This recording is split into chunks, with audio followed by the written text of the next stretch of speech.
y'all? Kofi Kingston here, and I would love to have a drink with Wrestling on the Rocks, depending on what that drink is, preferably non-alcoholic, you know? How's it going? Celtic Warrior Shane. Soda. I would love to have a drink with Wrestling on the Rocks.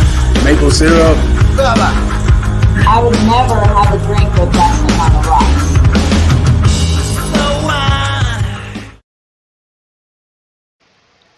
Okay, we are live now. Go ahead, Ref Marsh. Welcome to the dive bar of the IWC. Welcome to episode 1 of Wrestling on the Rocks. We are at WTR the show. I am at Ref Marsh. I'm coming to you live from the Beard Den with the Sports Beard. What's up, man? Hey, how's it going?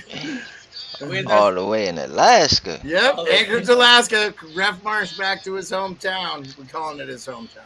Yep. And then what you're hearing there is the old Shakes Montana. Say what's up, Shakes. What's going on out there, wrestling fans? My partner in crime, Shakes Montana, forever love. Shakes Montana. We can go this view if you want. Alrighty, man. You can change it up, whatever. If you want to move stuff on. So anyway, we're going to keep it this way so people can see. Yeah, just so it's easy. We're sponsored, not sponsored. Don't forget. Yeah, sponsored, not sponsored. Sponsored, not sponsored. If you go, yeah, because the mic, maybe point it a little bit towards the middle. Or put it in the middle, yeah. Well, let's see. That might be better. Oh, easy. We have to. Yeah. All right, we're going to move it. We got you. Thank you. My wife is giving us.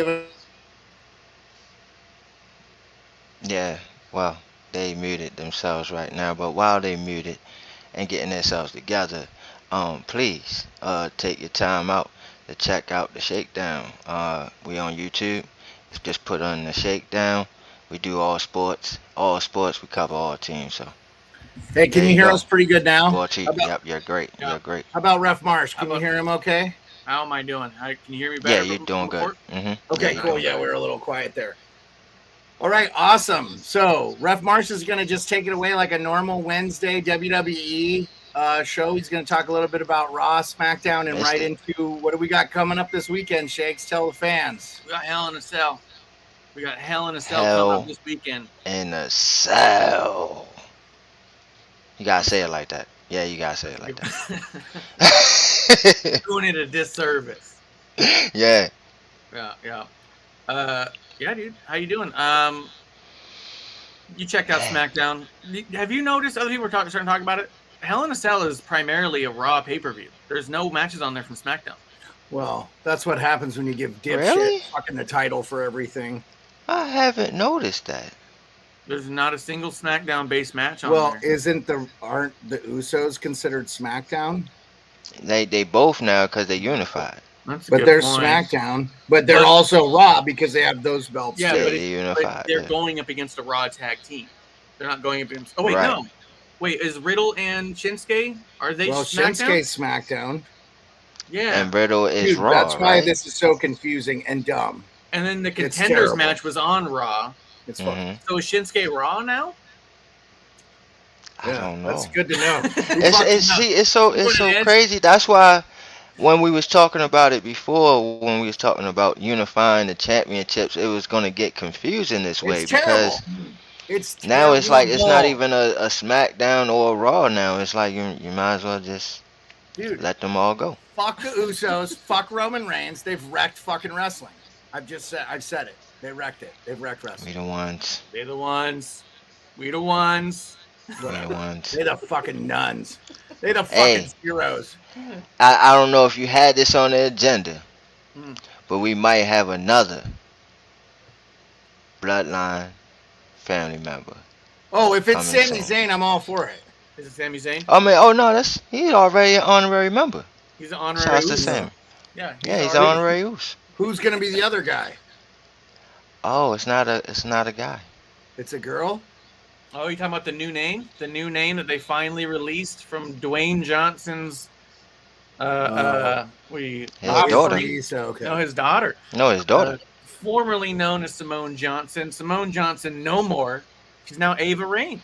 Ava Raine. Is she actually in the WWE? Yeah.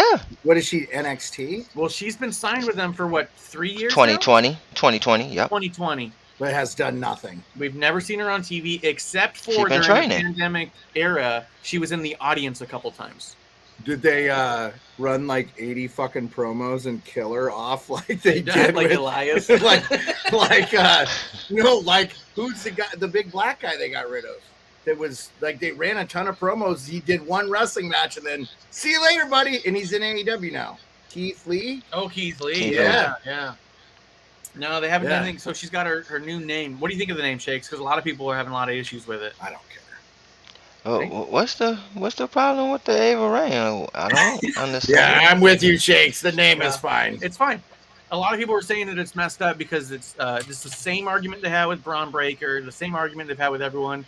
If you're going to be the offspring of a big star, take their name. No, I don't that's think stupid. I think it's better to not take it. And you don't hear the nepotism thing as much. I would have known Make a Braun name for Breaker was yourself. not Jim. I would have never known Braun Breaker was Jim the Nine Hearts if he wasn't. No, It's Rick I'm Steiner. sorry, Rick Steiner's son. Sorry. Yeah.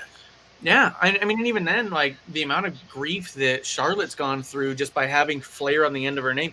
There was a while where they wouldn't even say Charlotte Flair; they only said Charlotte. But They they were trying don't to get need away. to. They don't need to do They don't Charlotte. need to. Yeah, I mean, But you know, but I'm saying like the amount of grief that she's gotten is also almost a testament on why it might be best to create a small distance. Like I mean, to are they learn. pissed they didn't call her Rocky Maivia? I just don't fucking understand. that's what I'm saying. What's your option there? He changed his name a shitload of times too. Basically, he never has gone by Dwayne fucking Johnson in the ring. Somebody always gone put by- out a comment. It was like, what do y'all want her to name herself? Pebbles? Yeah, Y'all Pebbles. get it? The Rock, Yeah. Pebbles. Yeah. Pebbles would have been good. I would have loved that fucking name. That works too. I don't care. I just don't understand like people getting pissed about shit they can't control anymore. Yeah, It's not a bad name. I think it's Ava good. Rain sounds like a good name. Yeah, Sounds like a you good said, ring name. The Rock was Rocky Johnson, or not Rocky Johnson. He was Rocky Maivia. Yeah, Rocky Maivia. Maivia. Yeah. And his dad was Rocky Johnson, wasn't he? Rock Johnson. Yeah. So like yeah. he didn't even go by Dwayne Johnson in the fucking No, ring. he went by Rocky. Well, the reason was his grandfather's name was Peter Maivia, so he took his dad's first name, his grandfather's last name, and made it Yeah. into. So it was like sort of a thing, but like, what was her options? Call herself Dwayne Rain? Like, I don't know. I think it's fine. I think it's totally cool. I don't think you need to have their last name, and I think it's helpful for them to not allow them to create. Like, look what Braun Breaker's doing. They've sprinkled in enough of the Steiner's lore and legacy into what he's doing, but because his name's Braun Breaker, people don't go in there and say, "Oh, this is that Steiner kid. Let's watch him and judge him based off his uncle." You watch him and accept him, and then when you find out after the fact, oh, it turns out he's related to the Steiners. You go, Yeah, "Oh, that's he's cool too." good. You're like, He's oh, good. okay, yeah, Yeah, because yeah, I didn't really know that until the Hall of Fame, to be honest with y'all. I didn't know that until the Hall of Fame. I was like, oh, wow, that's his son? Yeah, I yeah. said, that oh, was- okay. Now it makes sense. Once they say, you know. Go You're ahead. not alone. I was the exact same because I don't watch NXT. So I was exactly the same boat as you. I didn't know he was Steiner's brother. You told me probably, and I forgot. So And again, like I told you, I keep up with NXT, so I knew of him, and I knew like when they first introduced him, he had a match and he dominated the match. I think it was quick. It was a quick match, and that's what his introduction was, and I was like, okay. And then I just figured like they was just trying to build him up. And then once I seen the Hall of Fame and said, oh, that's his son? Oh, no wonder why they building him up. It made sense. Yeah, I think it's sick. And I think it's cool that, I mean, also the fact that they gave her a name, what does that tell us? She's close to being on TV. And I think that's the big takeaway. We about to see her on NXT, baby. We're about to see her. And I think it's awesome because, like you said, they signed her 2 years ago. They signed her. Here's the other thing. I mean, for whatever it's worth, I know some people have complained. They signed her with knee injuries. It was either go to WWE or go to college was really the decision she had to make. She decided to go to WWE because WWE would help her pay for her knee surgeries that she needed. So she's undergone several knee surgeries already, hasn't even shown up on TV. So that's why she's been rehabbing for so long. her dad, who's filthy rich, wouldn't help her pay for her fucking knee surgeries. I'm starting to like the Rock class all of a sudden.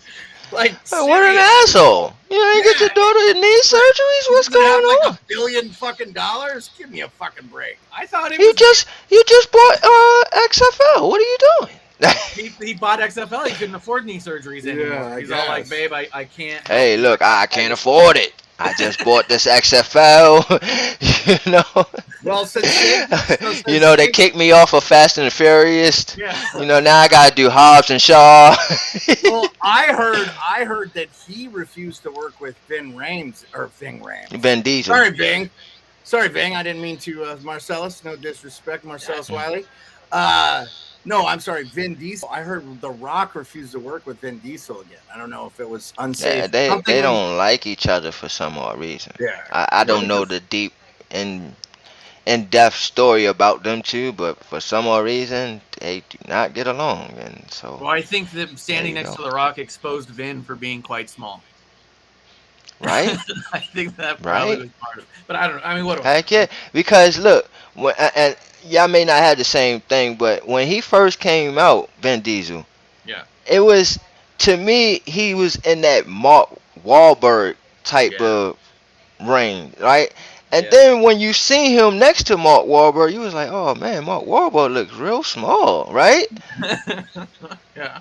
And then you like, okay, and then you see Vin Diesel next to The Rock, and then you like, oh man, Vin Diesel look real small. So you know, it's just like a pecking order, right? It's a pecking order. In fairness, isn't The Rock bigger now than he was in WWE? He's massive. Yeah. And he just lifts all the time. Like, it's a part of his life. Yeah, I love Pitch Black. I love Vin Diesel. I like The Rock. I wish they weren't feuding. I think it sets a bad example. Like, these are two of the most famous athletes. I don't think Vin Diesel was really an athlete, but I know he played sports in high school and stuff like that. But he seems like a pretty down-to-earth guy. So does The Rock. You should run for vice president when The Rock runs for president, I think. Yeah, so. Either that or squash the beef in the ring at SummerSlam. Rock Vin Diesel. Or WrestleMania. That would be a great WrestleMania, you know. Or they're going to do if it's Roman Reigns for the unified titles against The Rock. That's going to be real fun. Bro, I wanted that last WrestleMania. Vin Diesel will interfere in the match and cost Rock the match. Well, what if Rock beats Roman Reigns and he has both the Universal Champion and the WWE Champion, and then those are held hostage like they are now? I dread those days. Like, dread those. I think one of those titles is coming off Roman before then, but I don't think the Universal, if I'm being honest. But I mean, I don't know. Well, that makes sense because he technically is on SmackDown. Yeah. So they got to keep him with that one. Whatever it is, I would not want to be in that situation. I know a lot of this stuff spurned from injury and stuff like that, but I feel like the WWE's in a bad situation with the tag team matches, the tag team titles, and the Universal title and the WWE champion. Did he demolish the record? Yes. Yeah, it's like been done forever now. Yeah, he's well beyond that record, so he could lose it at any time, and it no longer hurts the story of his character.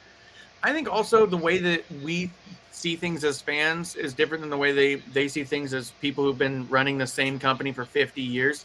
Because, like, we think of it in these small windows of, like, oh, my God, these next 3 months are going to be so rough until one of these goes. And in their mind, like, it's 3 months out of 60 years, whatever. That's a blip. You know what I mean? So for them to drag something on a few months feels longer to us than to them, I think. I think it'll be 2 years.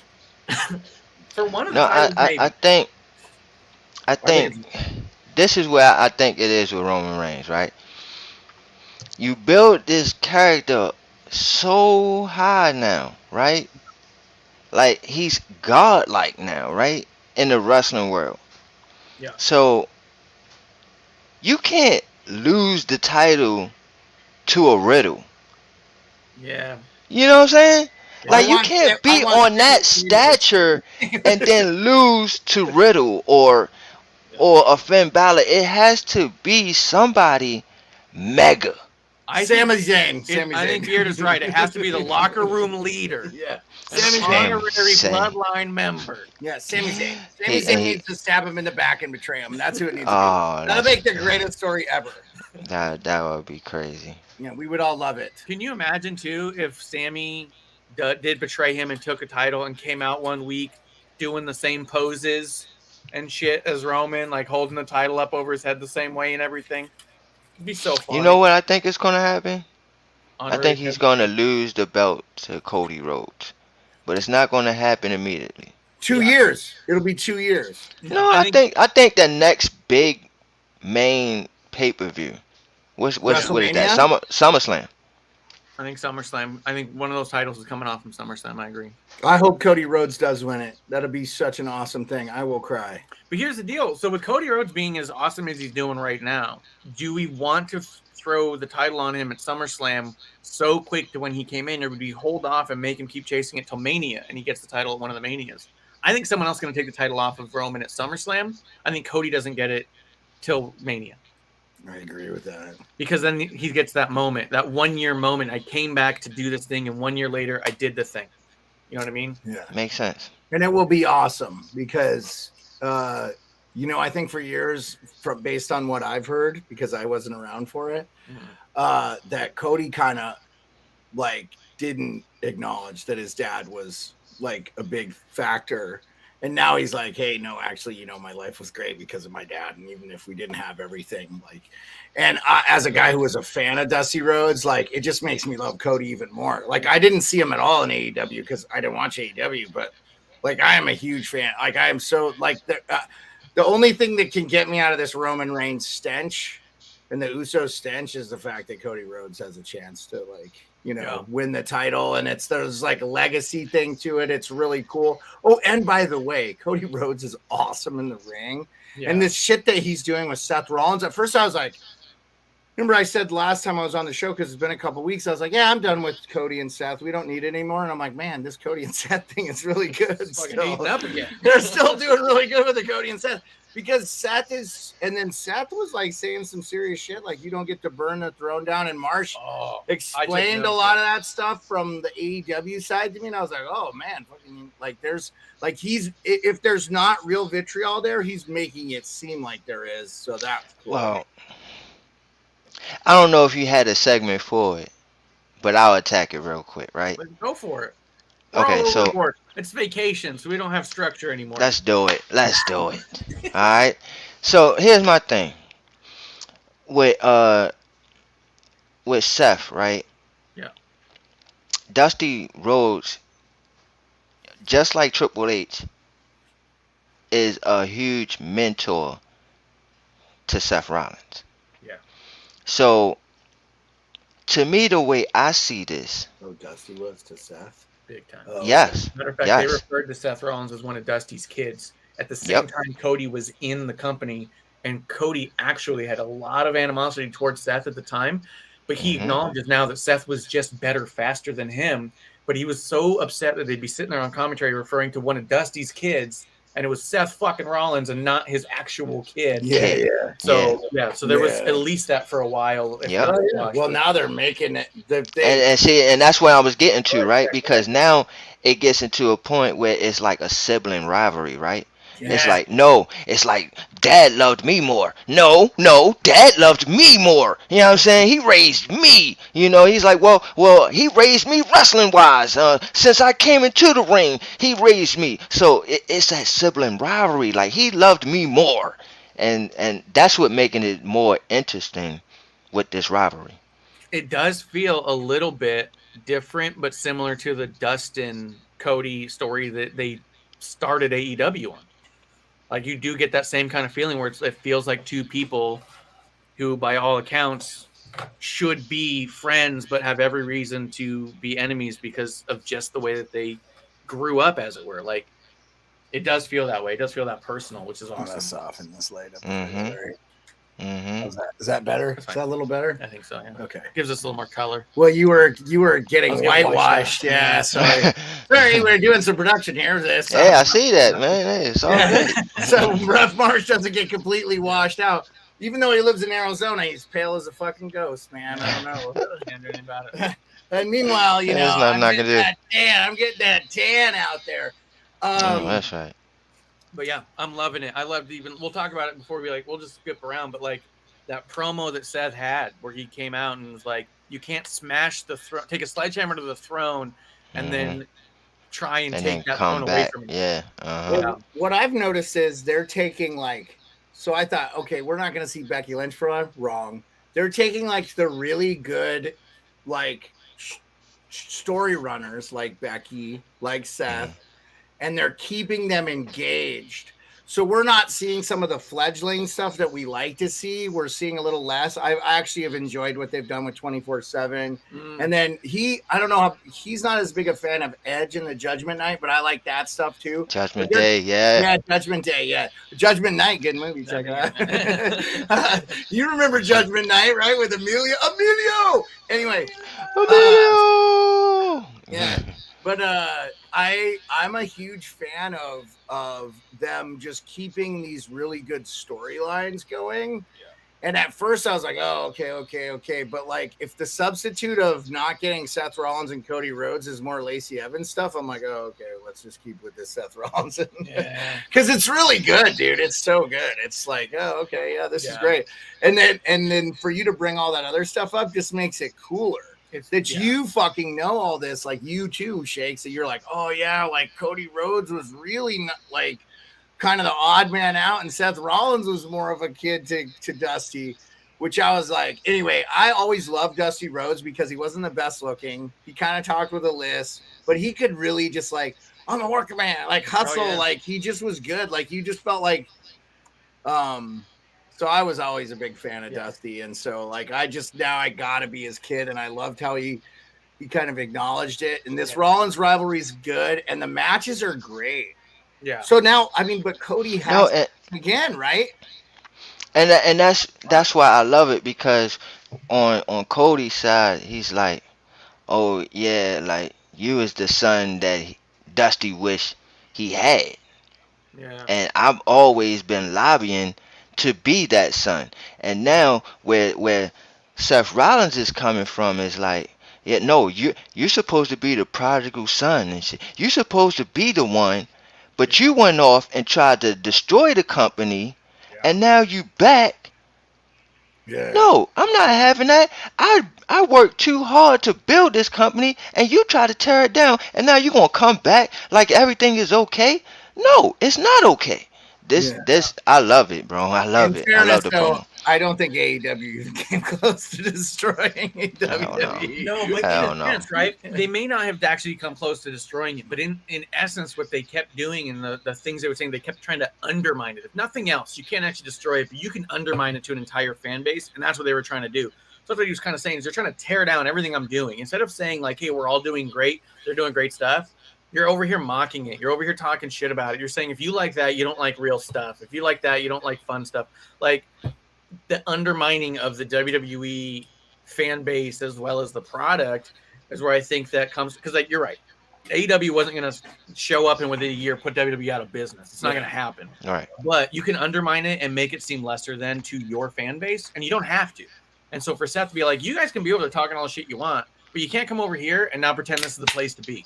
Because you just spent fucking 3 years telling everybody that this was a fucking bullshit place and they had no business being here. And now you're coming in here saying this place is great now? Like, no. I've been saying it's great all along. Like, you don't get to come back. Yeah. Absolutely. Yeah. I love it. So good, dude. Even Cody with his little, what's stopping me from going out there, these 3 little ropes in that barricade. From that promo he did back about Bill Watts' fourth wall that he did in AEW early on. And people were like, oh, it's a different thing. They're saying stuff like, man, I love it. I love the way that Cody's bringing back everything.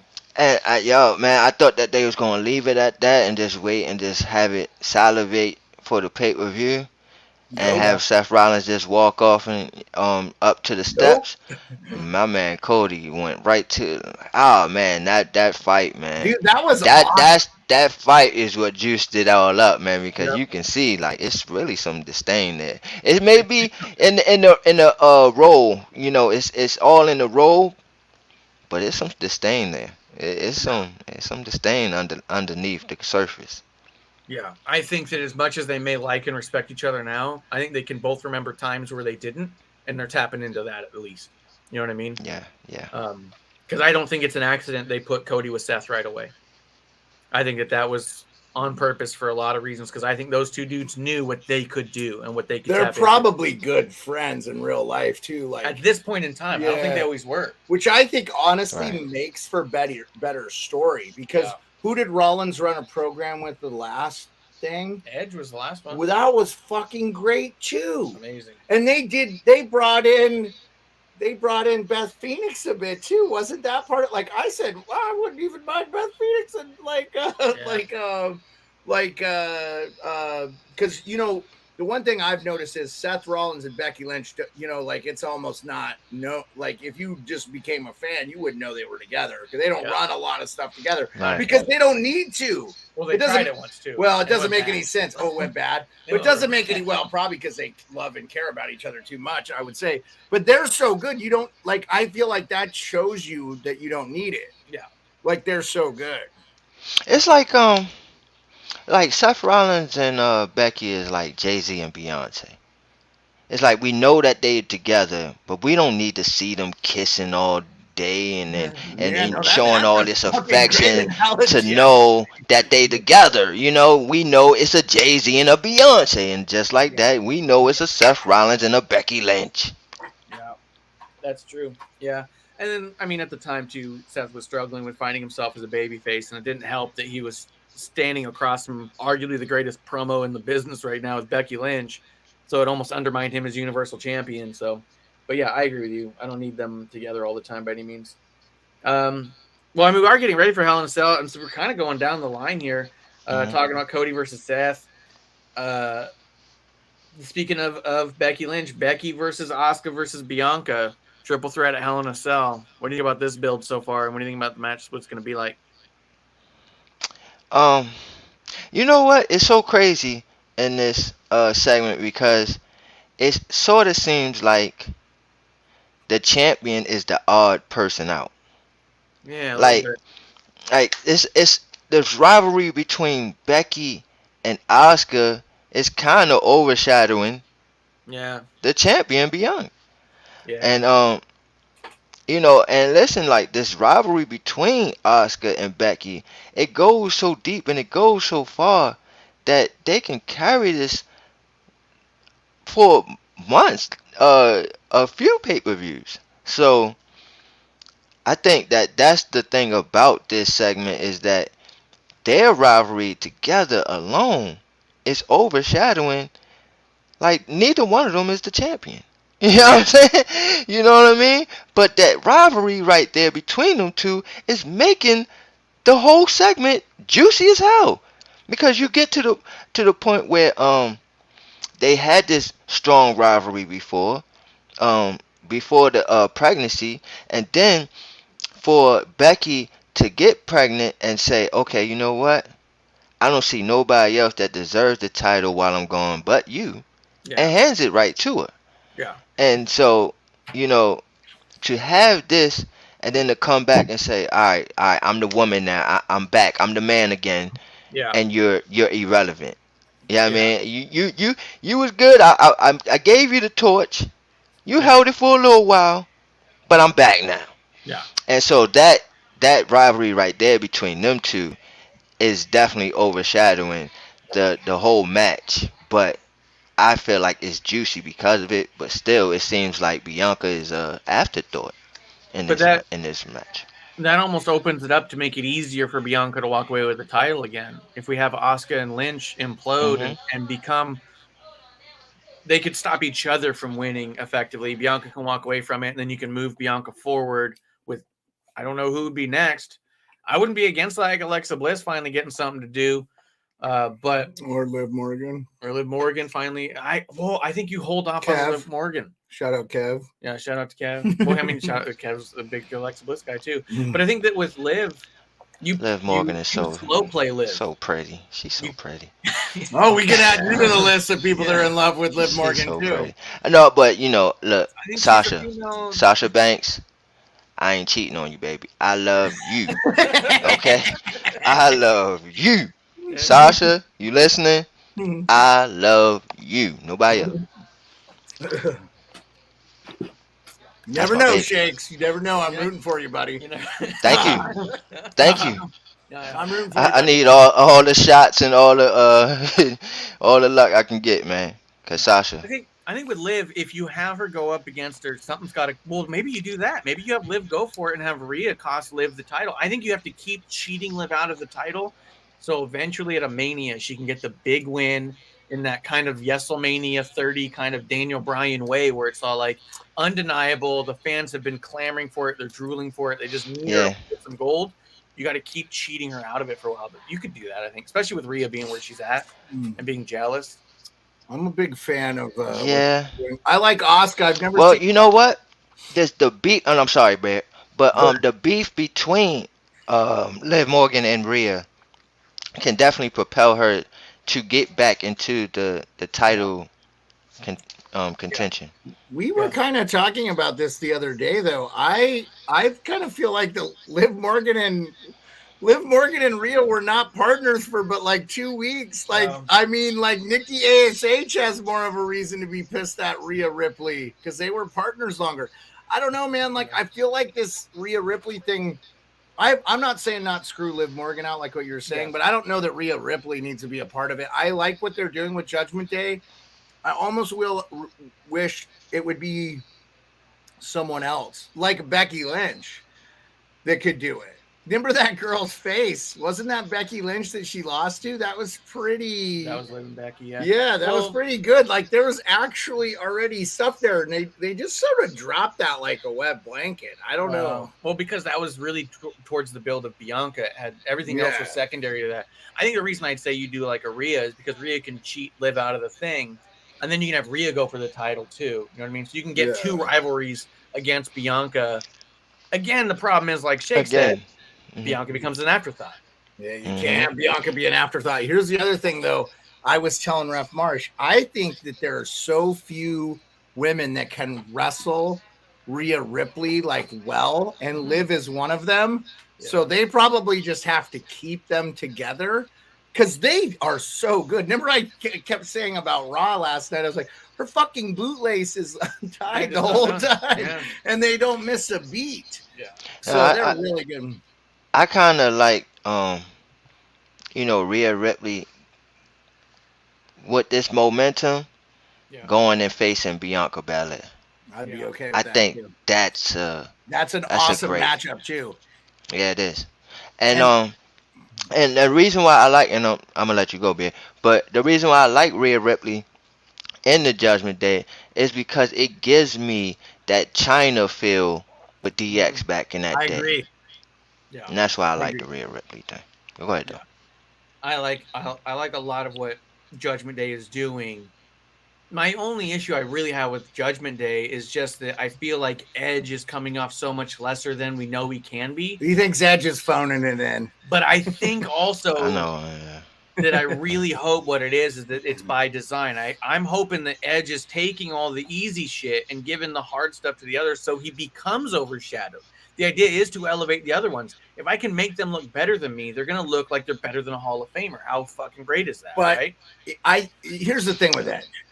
We've been saying for years that he was medically not going to be able to do this for a long time. Yeah. Right? So I think, honestly, there's not much he can do in the ring anymore. So he's scaling it back and being more of a Jimmy Hart persona or a Paul Bearer, because this has got some shades of the occult and stuff, which I love. I'm all for that. I've been saying that's been missing from the WWE storyline. But he's capable of running it, right? Yeah, exactly. And he doesn't have to do anything in the ring. We still get a WWE Hall of Famer running a stable, essentially, and he has to do shit. And he's helped Damian Priest, who in my opinion has had a hard time selling his character. And he's helped Rhea Ripley, who in my mind has had a hard time selling her character. And now they're fucking kick ass, and they've got it's three of them with Edge, but I keep seeing him tweet out pictures of who's the gal that's real popular that was made the movie out of, I always forget, Paige. Oh, Paige, yeah. He's put Paige on there, holy shit. And even if she came back just in an administrative role, it's good, man. You know who else would be good in that? Sonya Deville. She would be good in there too. So there's just limitless possibilities. But I am with you. You talked a little bit about Bianca and Rhea. That's another person that looks like a normal human being wrestling Rhea and Bianca Belair, because she's so strong and so powerful. That's why I was saying Doudrop. They can't do much with Doudrop because who can wrestle her effectively? Yeah. My thing my thing with the Edge thing is what you kind of alluded to was, it's not so much strain on him, like to be a main event guy that has to do it night in night out like a Roman Reigns. He can't do that no more. But he can still give you great solid matches and still be there character wise for them on that show, and which will bring him into the championship contendership. Because what y'all said with Rhea Ripley and Priest, they are building these guys' characters up because they are very talented, but was finding a difficult time to get over with the fans. Be relevant, not just get cheered for, but be relevant to the fans. And this makes them relevant. But not only does it do that, you put them up there, and you put them up there to this top of level, and they keep on rising to this top of the level. But who are they under the whole time? So as they rising up, they're following Edge. So as much as they rise up, that means Edge rises up. It's like this. If Edge is right here and they right here, if he raises up like this, Edge raises up. They raise up, Edge raises up. They raise up, Edge raises up. That's how it goes. I think it's genius. What was that again? No, I just kidding. No, I love it, dude. I agree with you 100%. I think it extends his career by another 5 years. Yeah, exactly.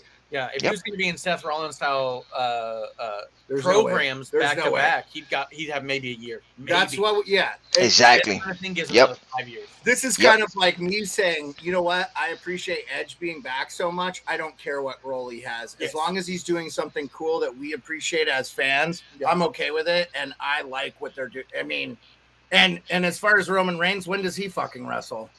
I mean, other than coming out and saving Usos asses, he doesn't wrestle every night. So, like, wrestle when he needs to. Yeah, I mean, I guess because he's the one. So, we'll just, I mean, it's sad and pathetic that you guys are such followers. Put your ones up. Put up your ones, they said. But, put your ones up. Again, I am not interested in that story at all. Like, at all. I could care less. Like, I am so brokenhearted that RK Bro is gone. That's wild, too, man. Do you think that Randy's really going through some surgeries, huh? That's what it sounded like. Who, Randy? Yeah. Yeah. Yeah, it do seem like Randy's really hurt. Do you think it's weird that they went so quickly to put Riddle back in a tag team? Because to me, that's the weird part. Is that if you had, because the team was going so well, let him go on his own at this point.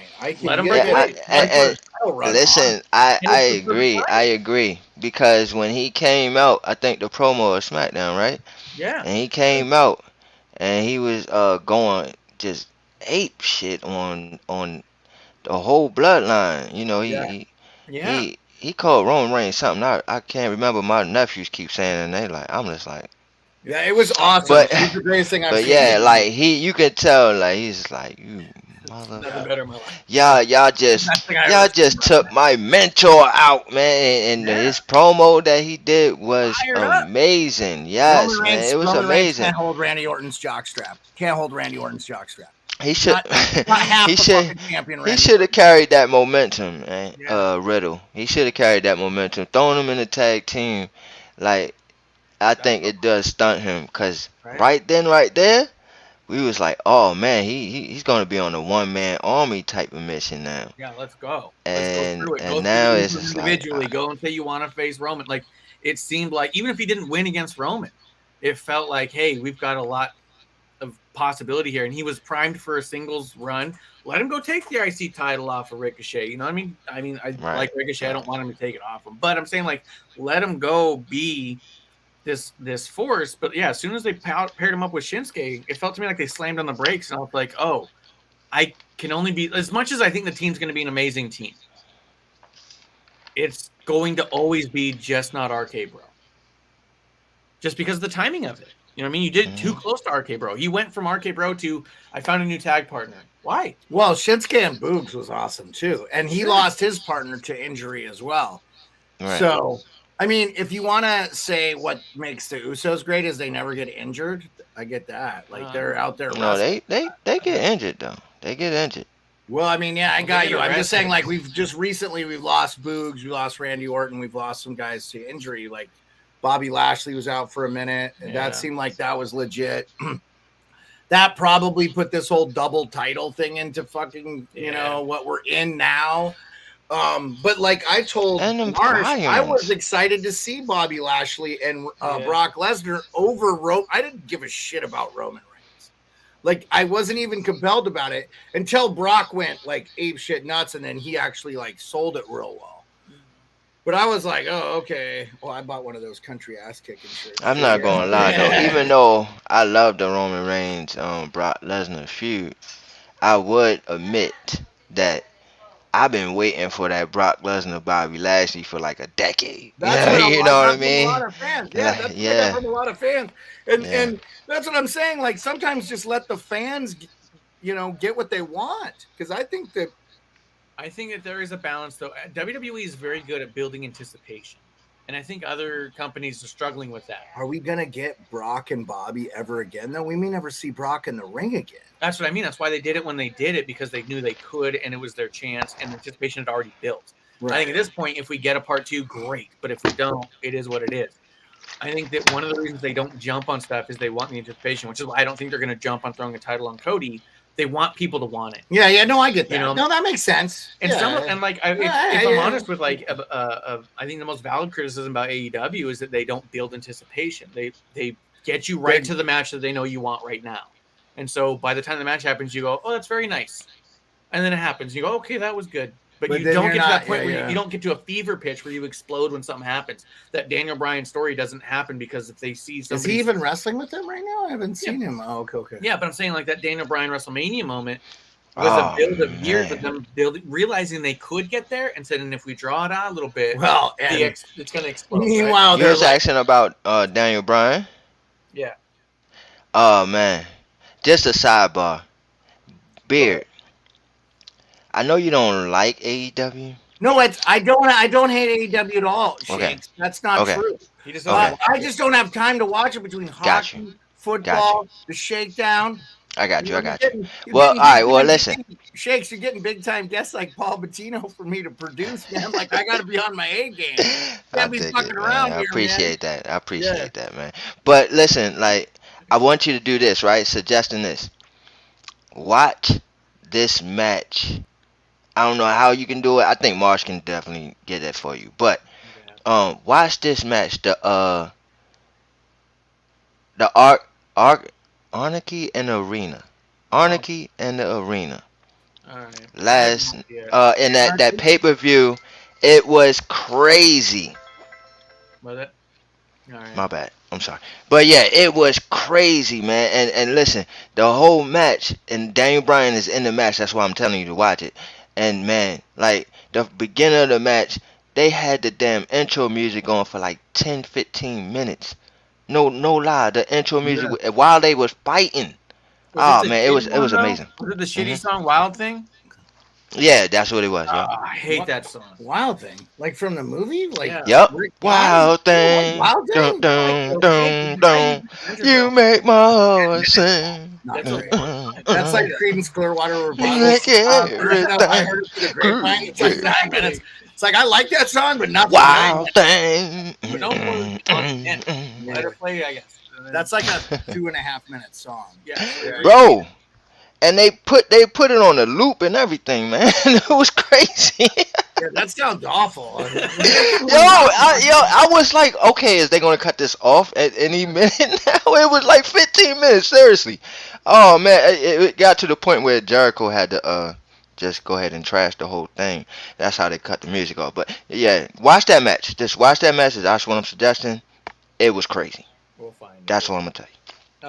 All right, so let me just get a quick rundown of something. Cody versus Seth. Who do you think is going to win, Shakes?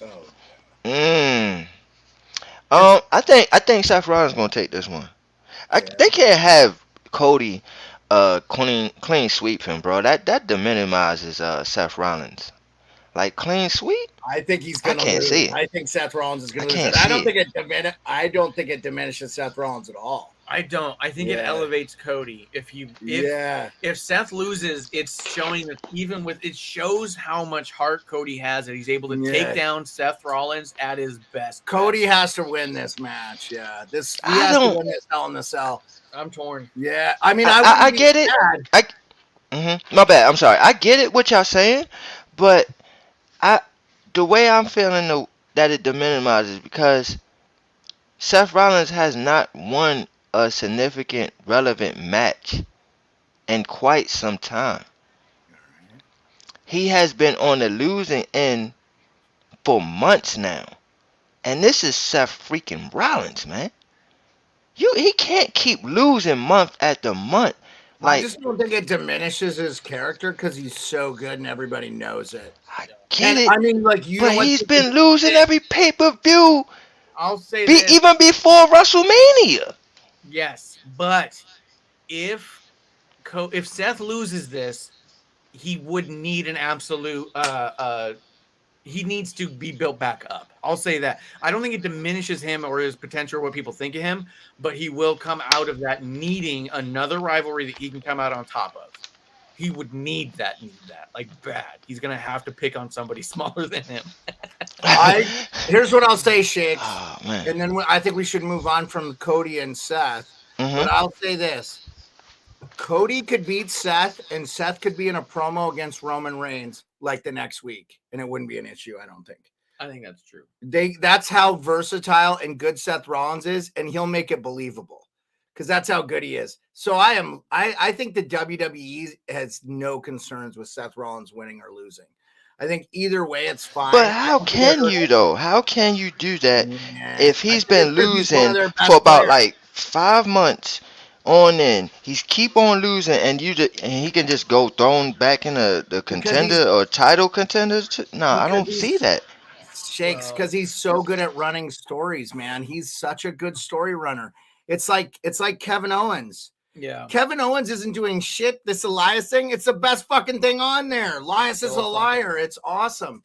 It's because he's good at running stories. So I don't think it even matters that he's losing as long as the fan base is engaged in the storyline. That's what I'm telling you. Like, I feel like they could drop this Cody Rhodes thing like a wet habit and Seth could move on to something else. It'll be great. Now, that being said, what do they do with Cody? So that's why I think we're going to see 6 more months of this Seth Rollins, Cody Rhodes thing, to be quite frank.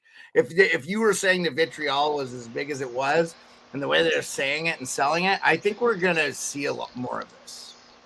I think they put it behind them after Hell in a Cell. Seth Rollins, when you look at his stories he likes to build towards the Hell in a Cell, make the Hell in a Cell feel like it matters, and then move on. Right. Even with Edge. Yeah, it should. It should. But I agree that I think that this is I think if Cody wins, Seth has to go on a winning streak after that because it also therefore elevates Cody. Cody's so good that he dominated Seth Rollins, who we know his pedigree, and now look at him, he's back to dominating again. This isn't about tearing down Seth Rollins. This is about building up Cody Rhodes. Yeah. And I think that's why we're going to see... You just double down on how strong Seth is after the fact. Yeah. They'll take care of Seth Rollins. The only thing that hurts Seth Rollins is if he gets like a real injury and has to leave for a while, and then that would hurt any momentum his character gets. But they've made some promises to him. He's going to get a run. I mean, they're fixing to get rid of Roman. Like, Roman's going to be gone or do something. I keep reading or hearing that he's probably... I think the belief is he's going to do a lot less non-TV. Like, he's not going to be doing the house shows. He's going to be pretty much on TV and pay-per-views, and that's it. And then at some point, I'm sure they even scale that back to just pay-per-views and like 2 TVs and some kind of shit. I'm sure he's been told he's getting the television show or something. It would be like Miz and Mrs., but with Roman.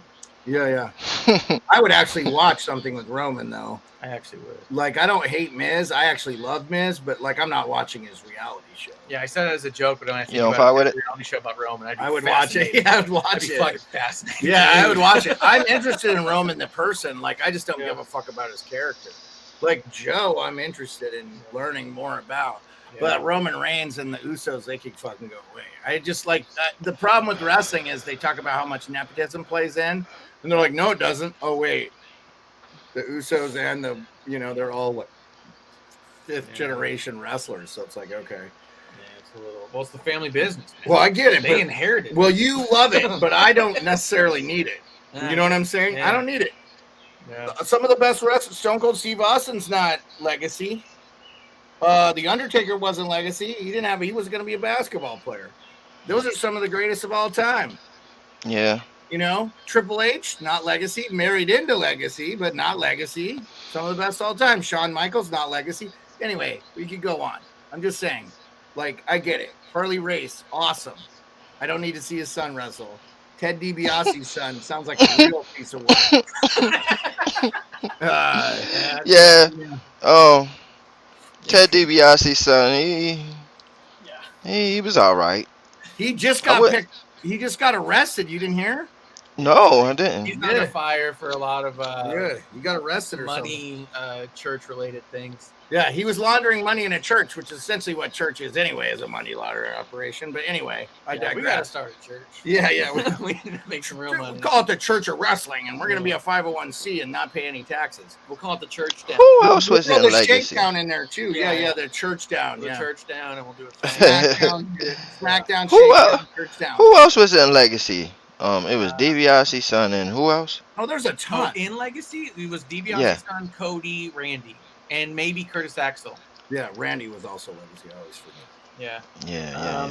All right, so Bianca, Asuka, Lynch. Who do you think walks away with the title there? Asuka, hopefully. I want Asuka to win it. Okay. I mean, I would like Bianca to win too, but Asuka would be cool because she's fun. I have my problem with this match is I have no problem with anybody winning this match. Yeah. My only thing is that I think it'll be Bianca. Yeah, that's true. It'll be Bianca. It'll be Bianca. I agree. Yeah, I think so too. Yeah. And I think it'll be it carries on. I'm sorry to cut you off. I think it carries on the rivalry between what we was talking about earlier, Asuka and Becky. I think that rivalry just carries on from that match. Dude, and that is such that I've missed a lot of that and had to go back and watch it because of Shakedown and doing the driveway and blah blah blah. I enjoy that. Asuka, I've not seen her before. She's fucking so fun. And she doesn't speak a fucking lick of English, and it's great. It actually makes her character better, I think. So I'm a huge fan of her. And she is awesome in the ring. She is so good in the ring. I'm like, oh my God, she is she looks like an old school wrestler too. She's not too fit. You know what I'm saying? I mean, there's such thing as too fit for a women wrestler. China was a little bit too fit early in her career. She was when she slimmed down a little bit and took a little bit of the muscle away. I'm not talking about fake breasts and all that bullshit. I don't need any of that. I don't need to be physically attracted to my women wrestlers. In fact, I actually think that takes away from it. I think sometimes they don't get a fair judgment because of it. Yeah, I agree. The women wrestlers I don't have, I'm not in love with them. Sorry, I know you and Kev love Liv Morgan, but I think she's just good in the ring.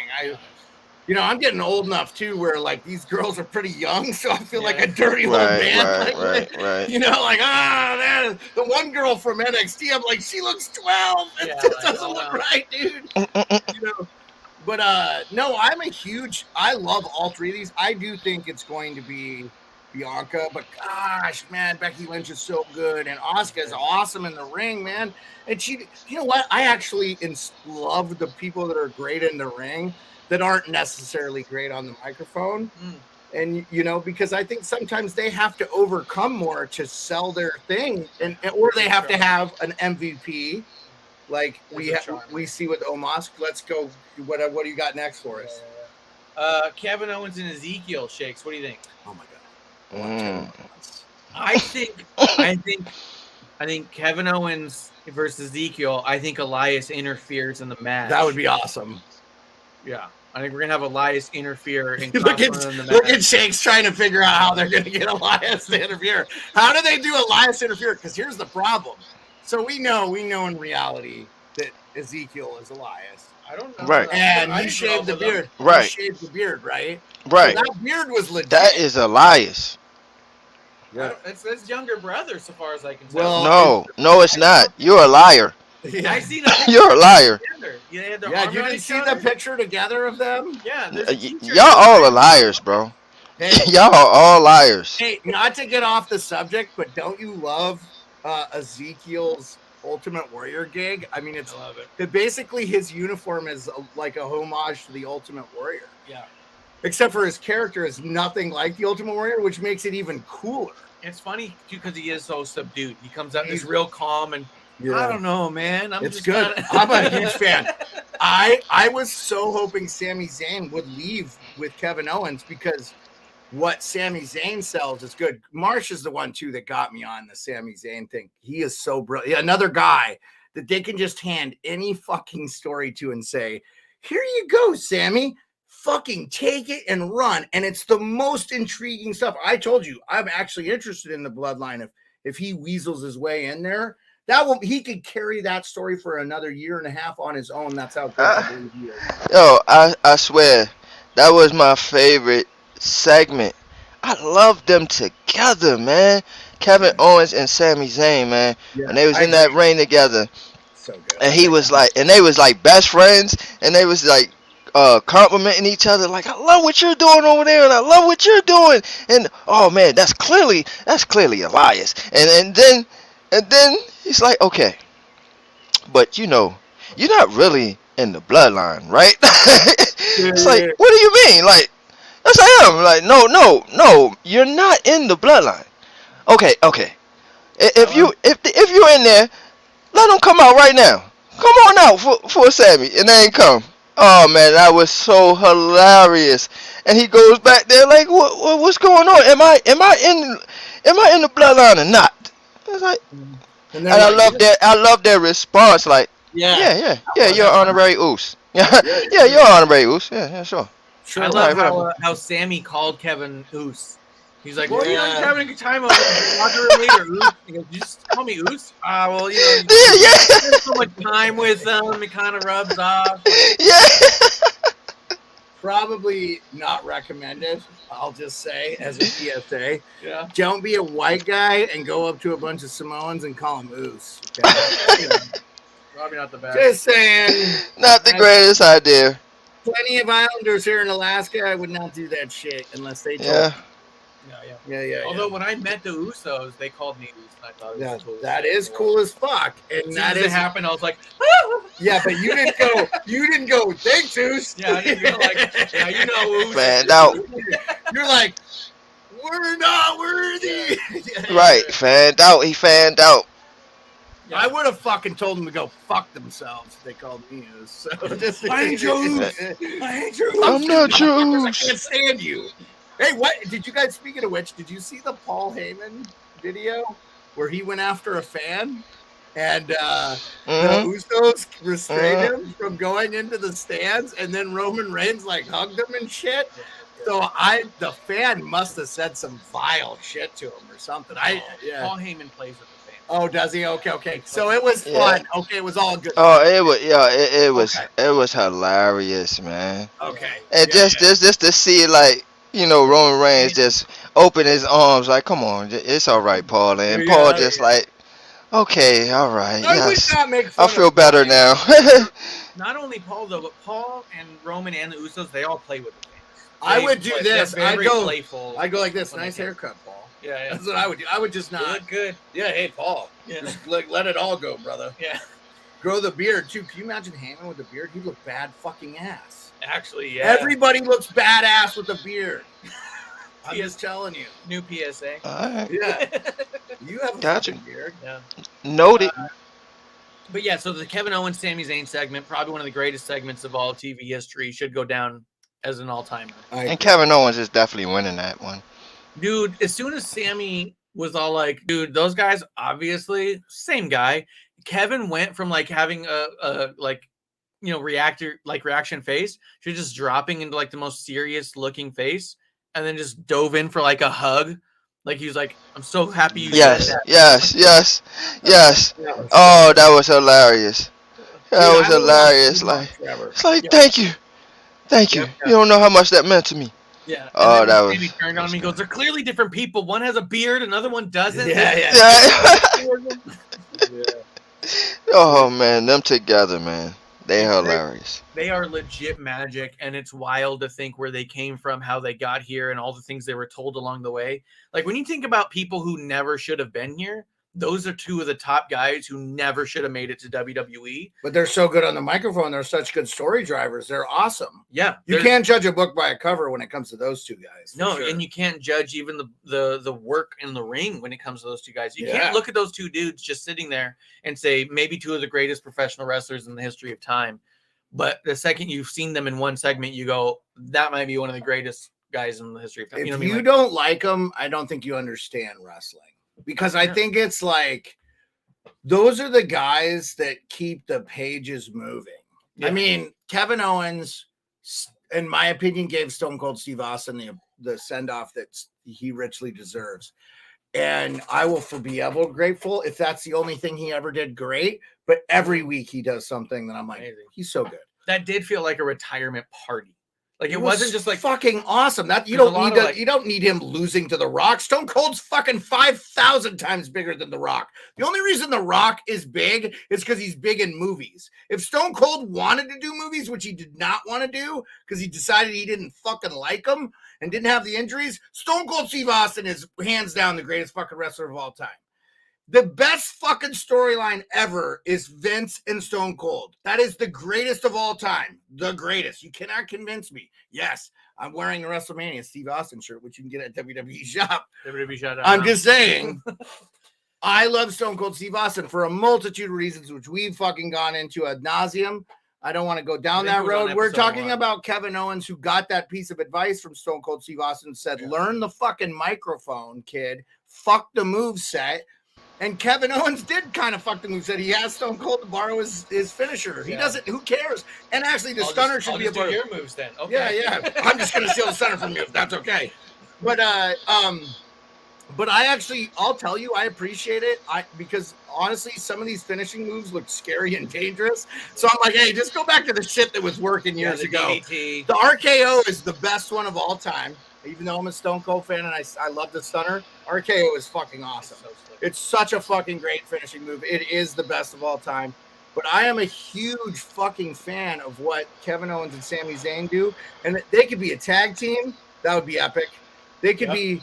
But this is, I'm telling you, this is what's stifling with the draft. They just need to get rid of it. Because we're sitting here trying to figure, who's going to be on SmackDown? Fucking get rid of it. Because McAfee goes, I hear him on his show all the time. And they're like, AJ Hawk will be like, what about this guy? Oh, Ciampa. He's asked a lot about Ciampa. I don't really know, man, because he's a fucking Raw guy, and I don't get to see him. And, this is not McAfee being kayfabe. He's being legit. Like, he doesn't have fucking time. Like, he runs a fucking multi-million-dollar corporation in PMI, and he's also got to fucking do a radio show 5 days a week, which we know, Shakes, coming up with content ain't always the funnest fucking thing. So here's this from the Pac-Man standpoint. If you break down the draft, and then he's going to look like a jackass if he doesn't know everybody from both shows. Right now, he can focus on one show. Yeah. You know what I mean? So if you destroy the draft... Yeah, no, I got you. But it's confusing. It's confusing to know who's where, and then we've had a lot of crossover. There's been so much SmackDown Raw crossover this year, I've lost fucking track. And so what's happening is some of the lessers that are on those two shows are getting fucking buried. Because you have all the good guys, you have the Sami Zayns and Kevin Owens doing both because they're so good. But this younger generation has to step up or they're going to be washed away. That's the problem. The guys that are there now are too fucking good. That's why we need an AEW.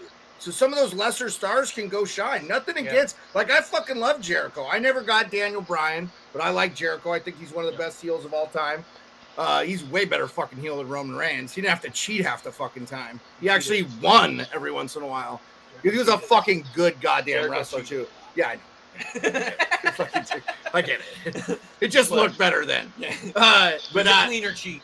Yeah, I mean, dude, he's got the Walls of Jericho is one of the coolest finishing moves too. Like, fucking love that move.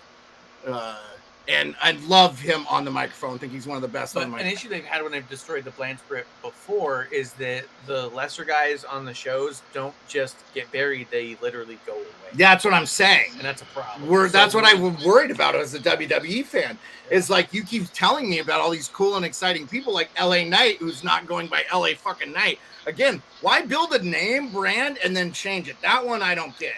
Like in defense, they didn't build the name. Well, Butch was Pete Dunne. I get why they changed his name because Pete Dunne's stupid, and Butch is also equally dumb, but it's not as dumb. And they all knew him as Butch or whatever. Yeah. Even though I fucking hate that storyline, it's stupid. I love it. LA Knight sounds like a fucking hockey team. I like LA Knight as a name though. Right. But I don't know who the film guy is. You know what I'm saying? Max Dupree. Max Dupree. Sorry, I didn't even know his fucking Max Dupree. Now, if he's as good though as he can be, hopefully we see him shine. Yeah. But I wonder about the timing of the moves of these NXT folks. Yeah. How well Sami Zayn and Kevin Owens, to get back to what we were talking about, are running these programs. I mean, and I told you, I will be a big fan. The Bloodline can go another 100 years if Sami Zayn's in there, because I know he'll run a great program. I'm just saying, like, every fucking time Roman Reigns shows up and cheats for the Usos, okay, fool me once, but 500 times now, it's like, is it really dominance? If you can't beat them on your own, like, to me, that's like, okay, they could still be heels and win outright. I'm more for that than having Roman show up all the time. And Superman punch fucking people into oblivion. It doesn't make sense to me. For both sides, Roman shouldn't need it either. If he's the greatest, he shouldn't need to cheat. It's easy to say that, but he hasn't wrestled forever. I can't remember last time. If you want to talk greatest heels of all time, names that come up right away are like Ric Flair. I mean, even if you want to talk Miz, you just talk about Jericho, Triple H, DX. All lost legit. All cheated. I got you. Yeah, no, I got you. I got you. That's So it's like exactly. So at the end of the day, it all counts as W's. That's all that matters. Is a different heel. He's a next level heel, right? We've never seen anything like where the WWE has been built around this giant stable of heels. Like before, you always rooted for the good guy. Hogan was a good guy until NWO.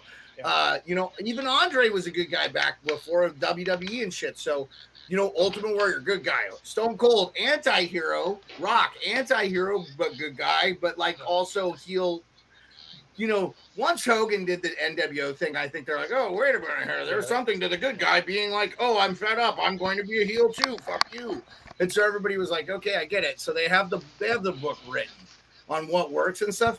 But like Roman can win outright now. Like I don't need to see him cheat. But he's already a giant heel. Here's the deal. You don't need to build his heel status. He only started cheating to win probably in the last probably right on the time you started watching. To be honest, all the build before, he won clean with chokeouts. Yeah, which I'm okay with. He did the guillotine on. He'd go back to that. Everybody. Yeah, but I didn't see it, so I'm saying I can only go off what I know. So what I'm saying is that, like, for a year before, when he was the champion from the SummerSlam, because you started watching SummerSlam, he won the title the SummerSlam before. He won clean every single time up until that SummerSlam when he started cheating. Well, I'm saying now it's kind of weird. No, but I'm saying like he can win clean from time to. I'm not saying he can win every time, and I'm not saying he can't help the Usos every once in a while. But I'm like, now it's like so constant. It's like, okay, guys, he's already the heelish of all heels, right? Like you don't need him to be more heelish. I don't think it's physically possible. Because honestly, like the fans that love him. They go, oh, he's the greatest or whatever. So you have I see a shitload of Bloodline shirts in the fucking stands. Like I'm not like delusional to think that it's not working. Like I get it's going, but it's like you don't have I don't need to see them cheat now at all. They should be that dominant. And honestly, if you're winning, even if you're winning with cheating, your confidence is going to go up and you're going to win. Shakes in football, we talk about all the time. If the team's got confidence and they start rolling, a 9-7 Giants team beats a fucking undefeated Patriots in the Super Bowl, 18-1 New York Giants style. I'm just saying, like, every once in a while it makes the underdog look better too if Roman's like a dominant winner when they actually him. If you're not cheating, you're not trying. Yeah, we get you like the heel. I'm just saying. I'm just saying, man. So But, hey, Shake, as long as it's a W at the end of the day, and this is how I look at it, Beard. This is how I look at it, Beard. Yeah, and I always did. Even with Triple H, because they was telling me the same thing with Triple H. They was like, I was a huge Triple H fan. And everybody like, oh, I don't want Triple H because all he do is cheat. Every time somebody got to come down and do that, right? And my answer was always, doesn't matter. He got the W. And when you look back at the end of the day, 10, 15 years down the line, They're not gonna say, "Oh, you only won because China did the low blow." They gonna say you was the cerebral assassin. You are a legend, like they are saying right now. No, I got So you, Chicks. Yeah, no, I got you. I'm not saying. it doesn't matter, bro. All I'm saying is, no, but I'm saying sometimes to sell the heel, you need to let him win legit a bit. I agree. And he has. Why I agree, but also think that there's a wiggle room here because we don't need to though anymore. We don't need any wiggle room with Roman. Just No, let no, him I'm win not talking legit. about that. He's Let me that talk- dominant. let me talk. Yeah. So like when Kevin Owens was the Universal Champion, he was the champion for almost a full year. And when I look back on it, I think, man, I wish he was Universal Champion again. That was such a great time. In the moment, I hated him because he had Jericho cheat for him, or he cheated himself every single defense. If you go back and look, he didn't win one time. And I kept saying it's undermining him as a champion. It's undermining him as a champion. But now you miss it. But now I look back and go, oh, it was cool to have him as a champion, though. You know what I mean? But yeah, because we don't have one guy with all the fucking belts. Horrible idea. They've done it before, and I don't have any complaint about that. I'm just saying that, like, in the moment, that's why we hate them and why we get so excited when they lose. It makes a new star because it feels refreshing all the time. We don't need a new star. He's already a star, is what I'm saying. We don't need a new star. No, Roman's not the next star. No, I got He's you. the star now. Yeah, but who building, are they building? Is it exactly. Riddle? Is it Riddle? I think it's going to be Drew. But I think that... And I almost feel like they know because of people like you. Because you don't like him. So, like, you don't buy him as a champion. But it's going to be star making when they beats Roman. But they have to... So Roman won clean for so long. Hasn't he been the champion before, though? And hasn't he beaten Roman before? Yeah. Well, no, he didn't beat Roman. Did he beat... Oh, he beat Roman a long time ago. Yeah, that's what I'm wondering. Like cancer Roman. Yeah. So let me ask, this is what I'm saying. This is what they're in trouble with Roman Reigns, I believe. This is why. Because, okay, you think it's going to be Drew. Who do you think it's going to be, Shakes? Who's going to be the guy that steps up to Roman and beat him? You mean, like, all right, it's two different questions, kind of. Because you saying, like, who are they building up? No, I want you to tell me, not who they're building up, because we don't have Okay, go ahead. It's tough. We really don't know who they're doing. I mean, you can speculate on who you think they're building up, because he said Drew McIntyre, and I don't fucking agree. But and I like Drew McIntyre. I'm one of those people that likes him. I do. I think this. But if Drew beats Roman, you're gonna explode. No, I don't think I will, though. You don't think? No, I don't think they've done a good job of building that at all. I think I'm like, really? not because I don't think Drew is capable. Beat everybody else and you lose to him? No, but I'm just saying, like, it doesn't. Riddle makes more sense to me today than Drew McIntyre. Now, you tell me who you think is the guy in the stable. There's another one I held back. We'll talk about it after you tell me who you think is the guy that could dethrone Roman, even though you don't want to see Roman dethroned because you like the heel. I want you to say, you Kenny, Shakes Montana, tell me who you think could beat Roman. Like, you'd be like, that's a good story if this guy beats Roman. I think we kind of spoke on it earlier, but I think that it has to be a mega star, a mega guy, because you can't give us a name. I want your opinion. And have this man on God level and just lose to anybody, right? Exactly. So I agree with that too. I agree. I think again, it has to be Cody. Okay. It has to be Cody. Yeah, that's fair. So my sneaky one other than Cody is Randy Orton. If Randy Orton can come back and wrestle in the next 6 months, he can be, because he's got that gravitas that could beat Roman without a shitload of build. If Roman's looking to get out, because if Roman is walking away a little bit, he's not going to want the titles. I know. I just think this is going to sound bad. I think that'd be a waste. Are they going to walk? Because Randy's a made man. Are they going to walk Roman away from the titles, though? Is he just going to walk away and never give them up like Becky Lynch? I almost feel like that's what they're at right now. Really, because who's going to convincingly beat Roman? You haven't built anybody. Well, he thinks McIntyre, but I really don't. He's helped out. It has to be Cody, man. I think Kevin Owens and Becky Lynch said it on Twitter. They gave it away. Not a spoiler. It's a prediction. It's a spoiler, not a spoiler. They said it's going to be Shanky. I can see it.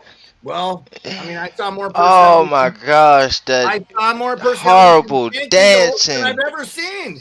Oh That my was gosh, great. what was going on, man? Dude, hey, you know what? That's another guy they underuse. They underuse Shanky and they underuse Gender. Gender is awesome in the ring. Great. We need to see more fucking Gender. I don't get it. Like, it Shanky doesn't make any sucks. sense to me. Shanky sucks to me, man. And I think they just trying anything Shake to should make not him do relevant. anything, but that was funny and cool. Like, at least they're No. trying something with them, bro. Exactly. Like, That's exactly what it is. Is they trying something with him because they don't have no other ideas. You know, he's I just did a love that big dude. You know, and you know WWE loves big guys. Pause, but they love big and guys, they got a and that's stable of motherfucking big guys. Baron exactly, Corbin, Omos, exactly, fucking exactly, Shanky, exactly. Veer, Commander Yep. Aziz. Yep. Yeah, Veer. Oh Yep. God, what a Yep. fucking terrible thing they're running there. Hey, real quick. But the reason, and let me explain why I don't like Shanky though, is because he's limited in the ring and what he can do. Like Omos, yeah, he's so big, but he has skills. He can do things, right? Yeah, he's good. I like Omos. With Shanky, it's like he's so limited. He can't barely even move. Like that's Shanky is, and that's why I feel like they just pressing the issue. But go ahead. I kind of agree with Ref Marsh though. I think they just haven't used Shanky really. I don't think he's had a chance to let us know. But the thing is, I think a lot of it is I mean, I think they're doing this dancing thing just to get him out of his shell. I guess Dewdrop even said that when she started dancing on the way to the ring as like a baby face, that was because Vince told her you have to go dance. And she goes, I don't know how to dance. I don't know what you're talking about. Like, and she like complained to him. And he goes, that's bullshit. You're out here shaking your ass backstage all the time. I just want you to be that out there so the fans can get to like you the way we do. Yeah, I bet you Shanky is like that. I bet you they love him in the back, and they're like, dude, you should be so much fucking better. If you just need to be yourself. And you know what? I think ironically, wasn't that the advice they gave Roman fucking Reigns, and it ended up working out for him? So I think it's one of those things where it's like, hey, go break the ice with the audience. I'm rooting for Shanky. I like it. You know what it reminds me of? It's like I don't know if y'all ever watched this show, but it was a good show, and I hope that they bring it back for season 2. But Heels. If I didn't watch it, but I heard it was awesome. I didn't watch it because CM Punk's associated with it. Well, you should watch it because it's amazing. NFL it's guy amazing. No, James Harrison. Dude, guy had against the Arizona Cardinals had a 99-yard interception return for a touchdown. Yeah, in the Super Bowl. For the Pittsburgh Steelers. That's him. He is, dude, go back and watch the interview McAfee does with him on the show about being on that show. It's so fucking good. I want to see it, Kenny. I haven't seen it. I really want to see it. I'm really wanting to see it, but I don't get stars, so I got to figure out how I'm going to watch it. It'll be on Netflix or some shit eventually. If he buys stars, I'll pirate it from him. Otherwise, not happening. Well, yeah. If he moves to Alaska, we'll figure out a way to watch it together. I'll send y'all something. I'll send y'all. I hope it comes back to. I'm a Stephen Amell fan because I liked Arrow. I never finished Arrow, but I liked Stephen Amell when he was on Raw. Was he on Raw for a while? Yeah, he did a program. Hey, I got y'all. I will send y'all something for y'all to watch that. So I got you. Cause I'm telling you, man, it goes. I want to watch it. You're not. I want to watch it. Depth, like on how things is behind the scenes. And how they do things, and it was amazing. And that's why I brought that up because when we talk about Shanky, it's like a guy on there is like.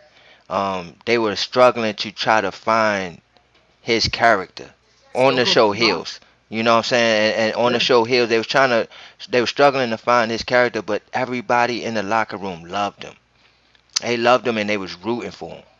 And so that reminds me of what y'all was talking about with Shanky. Is like, okay, I mean, they rooting for him and they trying to find something that will stick for him. Well, I can tell you this: if you put a guy that likes to dance on SmackDown with McAfee, he'll sell him well. Because with Shinsuke and Boogs, they got big because of Pat.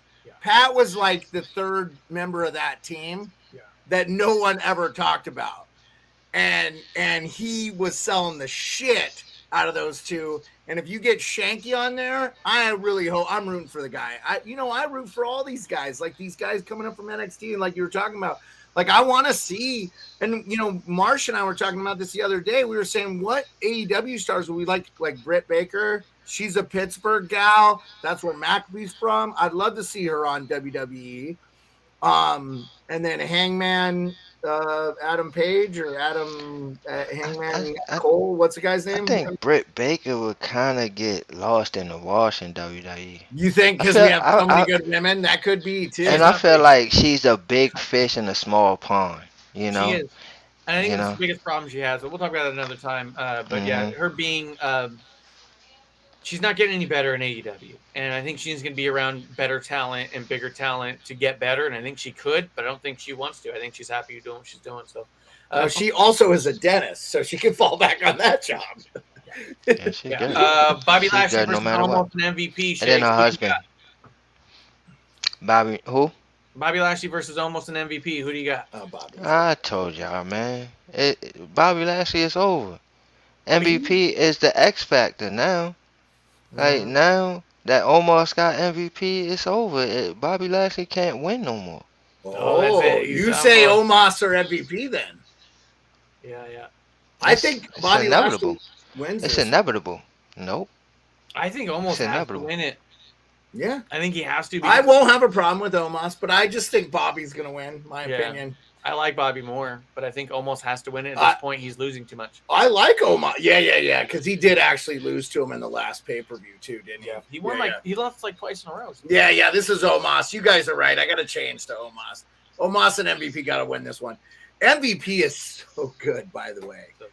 We decry, where are your Jimmy Harts, where are your Paul Bearers? We have one in MVP. Right, yeah. A really good one. And Edge, really. Bobby Lashley's mic time during the contract signing might be the best mic time that Bobby Lashley's had. He came off like he came off genuine. Yep. He came off like he was talking and not trying to remember what to say. Yeah. Because he's really not good on the microphone normally, and that was very good. I didn't notice it. I'm glad you pointed it out because I was like, oh yeah. Because if he does okay, I'm like, well, that's how he should do all the time. Yeah. And I didn't really notice it, but I'm glad you brought that up. Can y'all imagine a Bobby Lashley Omos tag team though? Ooh. That could happen too. We could get there. Fuck. I really like Omos. I'm a huge fan. I want to see him do big things. I would like to see him be like a guy and go up against Roman. Because even they could do heel on heel. Who cares? Yeah. At this point, it's like that seems to be more popular. So give them what they want. Shakes, we got Judgment Day versus what I'm calling the Bull Live Club. Liv, Finn Balor, and AJ. I think we all came up with that together, right? I think we did. Somebody, yeah. Uh-huh. Nice. That's awesome. You guys did good. I missed that part of the show. I think the AJ and them win. Yeah, I think so. I think the club's got to win. Really? Yeah. But I would be okay with the Judgment because I told Marsh I love that supernatural element. They've been missing that since The Undertaker, really. Judgment Day. I want Bo Liv to win really bad, but I think Judgment's going to win because that's the trajectory. Why do you want Bo Liv to win? Probably because they're the good guys. There's three of my favorites together. Yeah. You know what I mean? It's really probably just because I'm being worked. Right. You know what I mean? Like, if I'm being honest, I love those three individually and together in any iteration that, like, it makes me happy to see them. So I want to see them win, but at the same time, that's the idea. That's what the story is. Right? Ricochet. It's Finn Balor, AJ Styles. Oh, Finn Balor, AJ Styles, and Liv Morgan. It's like fucking. That's a dream team to me. Yeah, they're right. So it's all like incredible, but they're pushing Judgment Day as the next ascending. Hey, what about Finn Balor Demon on Judgment Day, but stays on this? Yeah, he's just back and forth as regular Finn Balor. He comes out in makeup and like, fuck, he's all against us. And I think that's what's gonna happen. So cool. Y'all, booking, we know what I'm saying. Y'all talking, but I'm thinking that's what's gonna happen. Finn Balor is gonna turn. I would love him as the demon to be on Judgment Day. I've been saying it since day one, have I not? Yeah. So I'm all for that. So your Judgment Day on this one, Shakes? Hell yeah. What's your problem with Liv and Finn and Styles? He likes the heels all the time. He's never wavers from that. Never one time. No, not once. He's a heel. He's a heel guy. Yeah. We know what to get steak for Christmas. It has to be a heel. I'm just gonna get a giant shirt with a heel on it. That's what I mean, like a I'm gonna stiletto. I'll get a picture of my cracked and horrible ass army feet heel. Yeah. We're just gonna get him with like a Yeah, on it. you know, this is I'll put listen, dreadlocks right? on the heel. Yeah. Real quick story, right? You know, me being young, and you know, as a kid, you always grow up, and you know, you think like sometimes like I would love to be a wrestler, right? So here's the thing, right? I had my whole wrestling thing all get up, right? Now, imagine Swerve, right? Like I'm in that Swerve range, right? Yeah. But I'm definitely a heel, okay, right? But my thing is I'll be on that. I don't care about the business. It's like F you pay me, right? Yeah. It's like F you pay me. I don't give a fuck. You know what I'm saying? Like, oh, you want to get in this Owen Hart tournament? No. F you pay me. Right? Right? Like and you would money. That's some Cardona and stuff. that's somebody you would love to root against. Like this man doesn't give a crap. Like he just wants his money. That would be my character. You would do so good at it too, man. Have you seen the Cardona stuff where he keeps saying if you pad the lope? He's talking about putting money in an envelope. I've seen a lot of shit on him. Cardona's always saying that. They're like, oh, do you want to go for this title? And he goes, if that person's willing to pad the lope, you know, like, I'll talk to them if they're willing to pad up that lope. Like, I know that's right. Give me a shitload of money to come entertain you. That's right. Peasants. Yeah. I'm down That's for whatever right. gets that money. This is the guy, GCW guy, right? That you like a lot, Cardona. Yeah. So Marsh is a big fan of the indies. That's why he does the show on Thursday, because they talk about the indies, and that's when you light up. Yeah. Because I don't understand why you even talk about AEW, because you don't like it at all. Yeah. Which I was actually surprised to hear from you. When you're like, oh no, I actually think it's the worst thing ever. I was like, sometimes I like to talk about what disappoints me in life. You know what I mean? It's therapeutic. I'm like Kevin Smith, man. Yes. I don't talk bad about Like it. the Giants sometimes. You know, I don't want to talk about shit I don't like. You know what I'm saying? And as far as AEW, I don't have an opinion on it because I've never seen it. Right, you don't watch it. Yeah, I get it. Theory versus Mustafa Ali. Who you got? Please let it be Theory. I want it to be Theory. Yeah, it gotta be Theory. They I don't build even like him up. Mustafa Ali. In his hometown, you want him crushed. Yeah, let him lose. Listen. Go ahead. Here's the thing. I'm not that invested in this thing, but what I would say is this, right?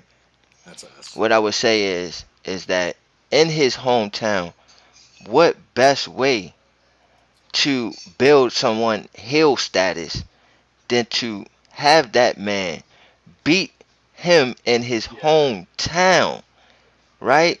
It makes sense. Like that's amazing. So of course it's Theory, man. And I know y'all like the heel, but you damn right. It's Theory. No, I want Theory. I don't like Mustafa Ali. I don't care. I don't give a fuck about his character at all. I just don't care. They've never given me a reason. Oh, they're trying to make him a little relevant though. Or I just don't. They've never given me a reason to like Mustafa Ali. Okay. And that's another one that they trying to make him relevant. That's another one that they are trying to find something that sticks with. You know what I thought was interesting is he was on After the Bell, and I took a listen to it. And I've always historically liked Mustafa Ali, and I've seen other interviews with him where I liked him. In this one, I don't think they were trying this, but he came off a lot more patronizing and condescending and like Marsh talks all the time. Yeah, he was talking like me, like he thinks he's as good as me, but he's not. No, he was a lot more egotistical and shit than I expected, you know? So yeah, it started making me feel like I wanted to root against him. I was kind of like, no, I feel like you got to be humble, dude. Like, what's going on here? I'm rooting against him because of Marsh too. Like, I value his opinion so much on these things. Like, and here's the thing. Before you and I talked about this the other day, I didn't have a positive or negative opinion on Mustafa Ali. I just didn't have one, period, because he was like not anybody I gave a shit about. Yeah. Like I kept waiting to hear he got released, basically. Yeah. So I was surprised he was back, and then I was like, okay, I don't really give a shit about this guy anyway, and they never have given me a reason to. And I know he has fans. Yeah. Like I'm not rooting against the guy again. He's I don't very root good. against these people. But I You know want, what they, I want you Theory know, to win. One, because they Theory need to got hire back me, to right? it. They need to hire me for creative, right? Because for Mustafa Ali, right, this is what I would do with him. You remember when Seth Rollins was doing the whole Messiah thing? Yeah. Seth Rollins needs to do that again. He needs to have disciples. Yeah. And Mustafa Ali needs to be one of Seth Rollins' disciples. Yeah. He is so much like him and so much Right. he's like the Indian Seth Rollins, right? You know what I'm saying? Like to me, in the ring, they have so much abilities, like similar abilities, that if he took a mentorship to Mustafa Ali, I think Ali would skyrocket. I agree with that. That could be For sure. Yeah. Yeah. I don't have a I got ideas, man. They just be all in my mind. I just try to get it out sometimes, man. Well, we're firm believers that Bruce Pritchard listens to our show because he likes to drink. So cheers, Bruce Pritchard. You can take that one.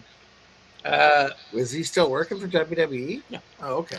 And hey, fellas, like I said, F you, pay me. Yeah. I think it would be awesome. I know you would fucking pull it off too. The only other match they have for Hell in a Cell that's announced, unless we get something announced on SmackDown, is the Usos versus Riddle and Shinsuke. My only issue with the idea of Riddle and Shinsuke winning is I just don't see being invested in them as a tag team. It's too close to RK Bro for me. They won't win.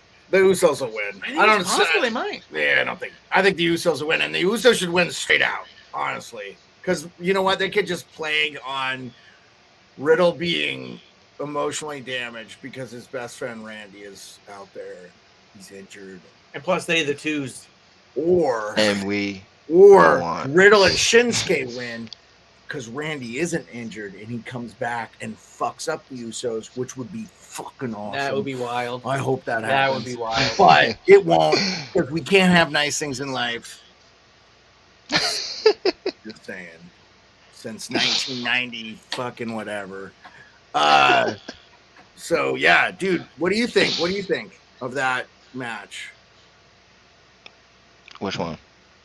The one we just talked about, Usos and Riddle. Who wins? Okay. I think Usos. I Right?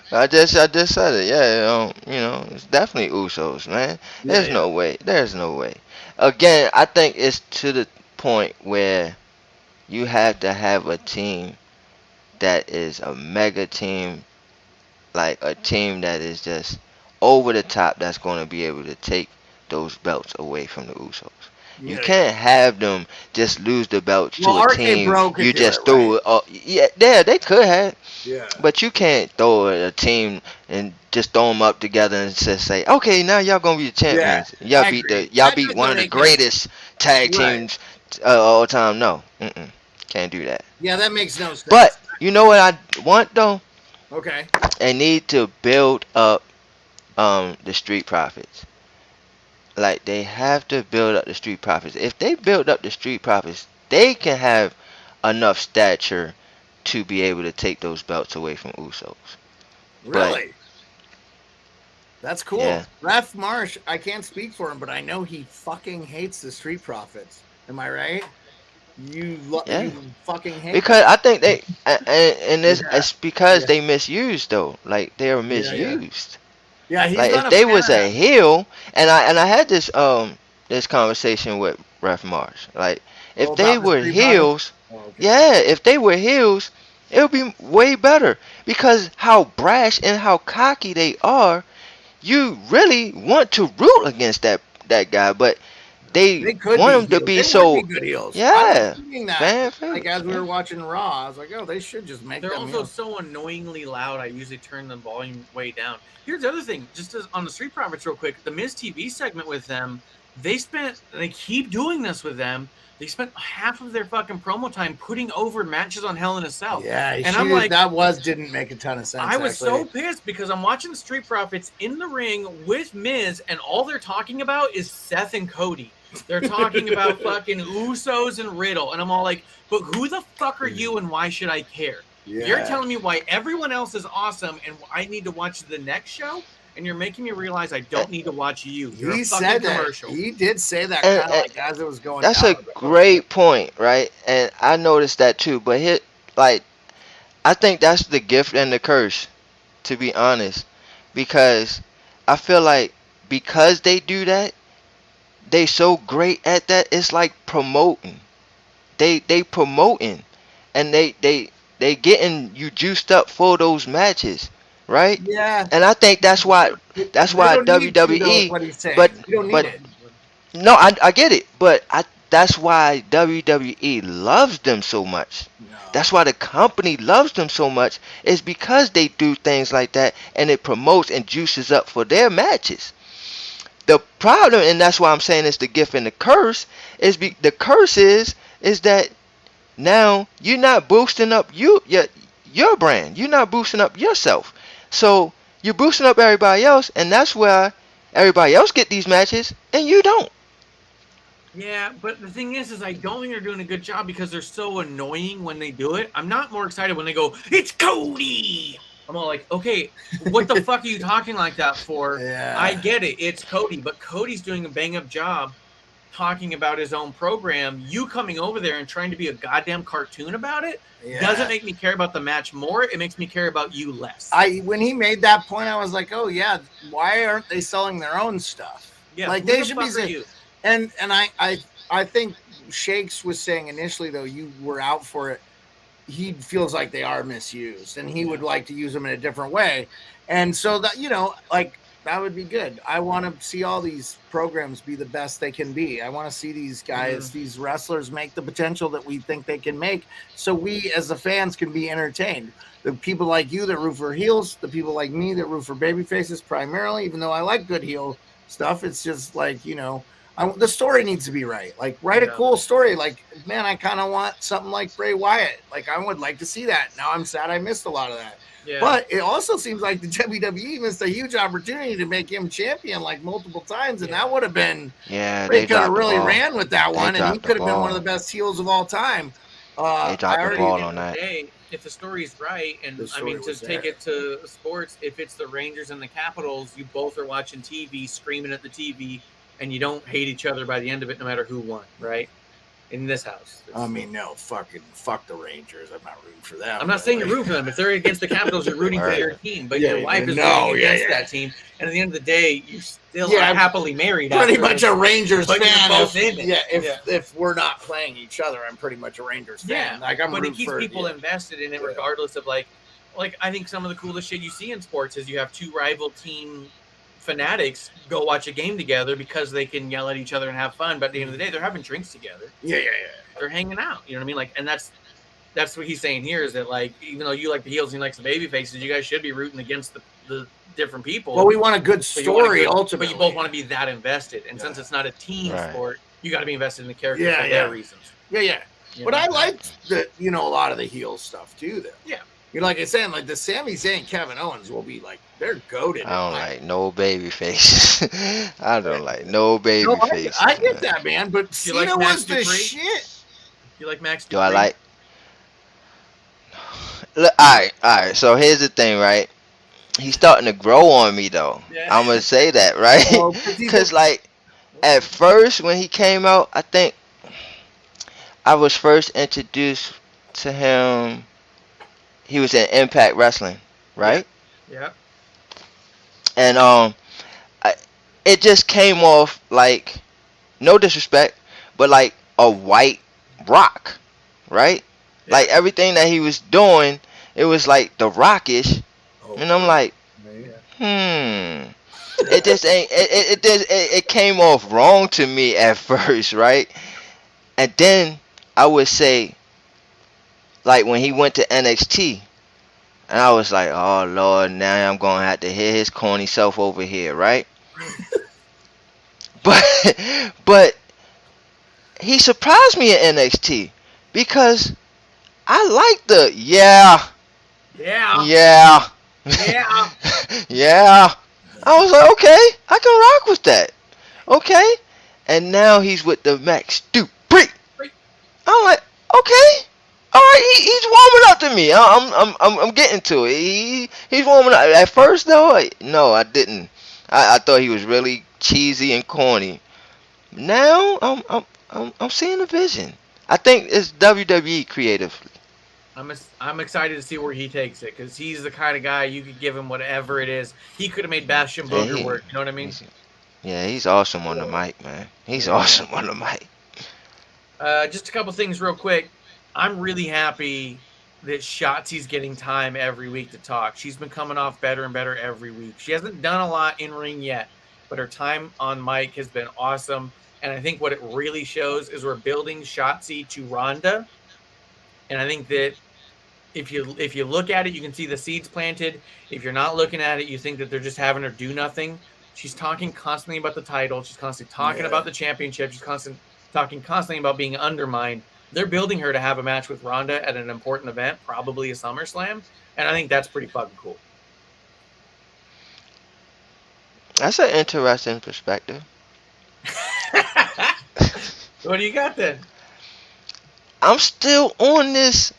I don't know. I'll be stuck in my ideas and my visions, right? So, like, I'm still on this Ronda, Natalya, Queen of Spades. Yeah. That Group. was a good one too. And I think, like, right now, it's the perfect opportunity.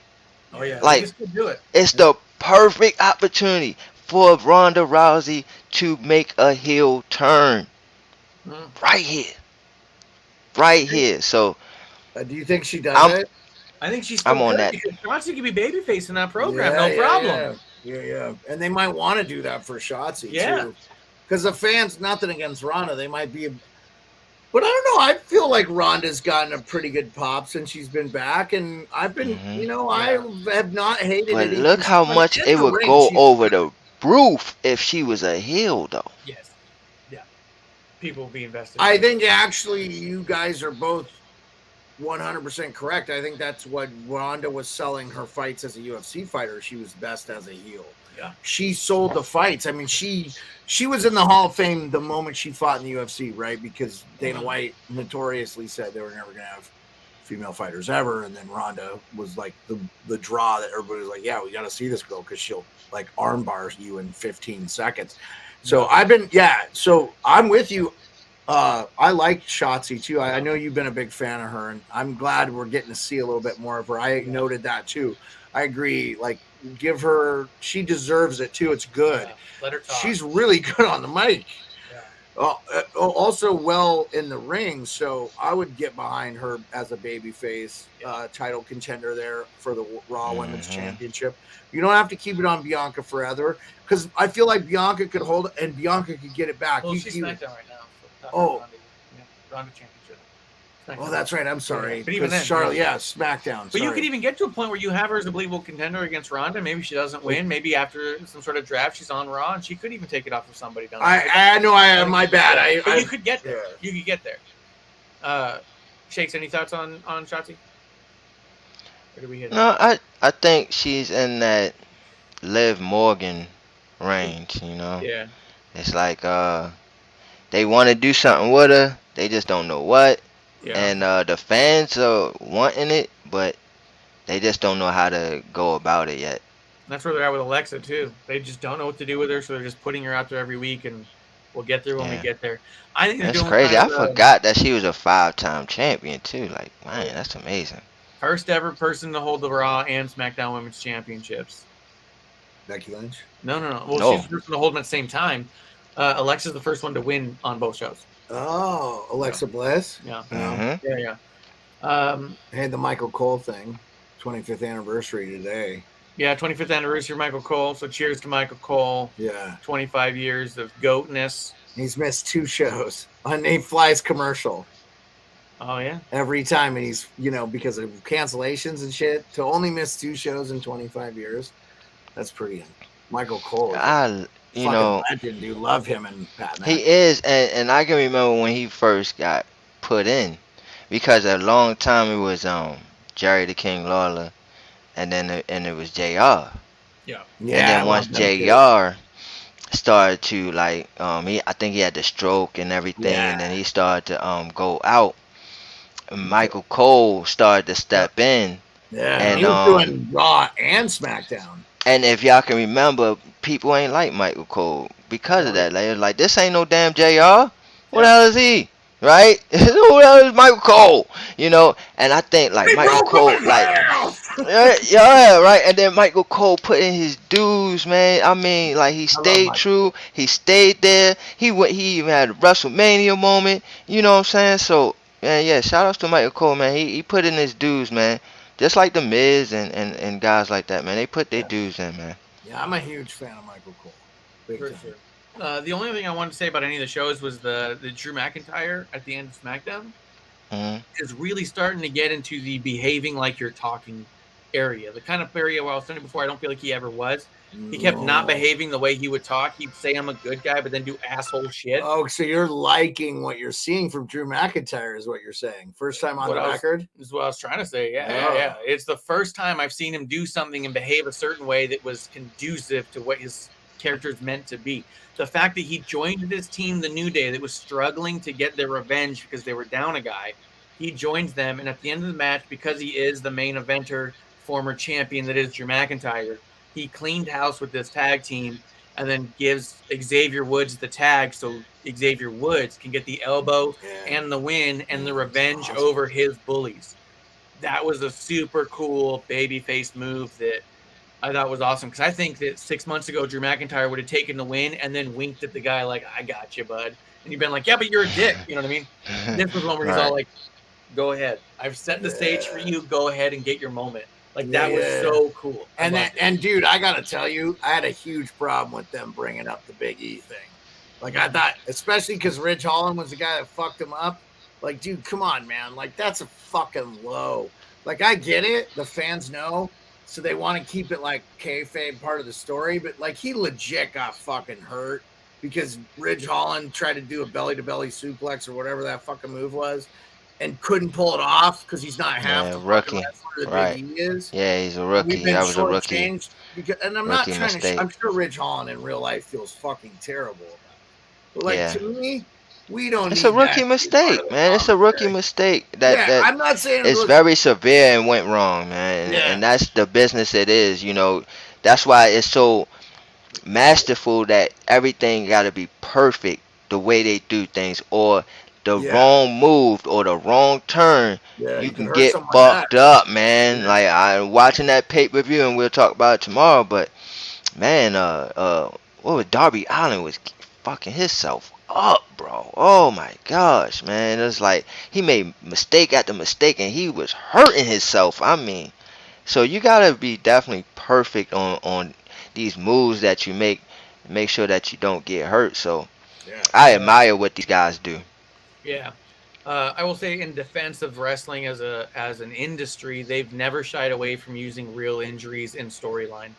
Wahoo Daniels sold Wahoo Daniels had his leg broken. They sold I broke Wahoo's leg. It was Dusty Rhodes. That's fine. Yeah, but no, I love the history. This is great. This is great. This is like you saying, hey, you know what you said makes sense. But it does. It does reality, make sense. But they've always done it. Like when Owen Hart broke Stone Cold's neck, they had Owen 316 shirts, and on the back it said, I just broke your neck.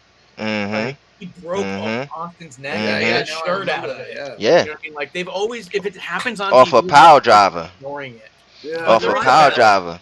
Yeah, the pile driver, and they replayed it 1,000 times. Oh my gosh, and it was so sickening too to watch it. Joe Theismann's leg. It's like Lawrence Taylor with Joe Theismann's leg over and over. Yeah, they definitely gonna harp on it.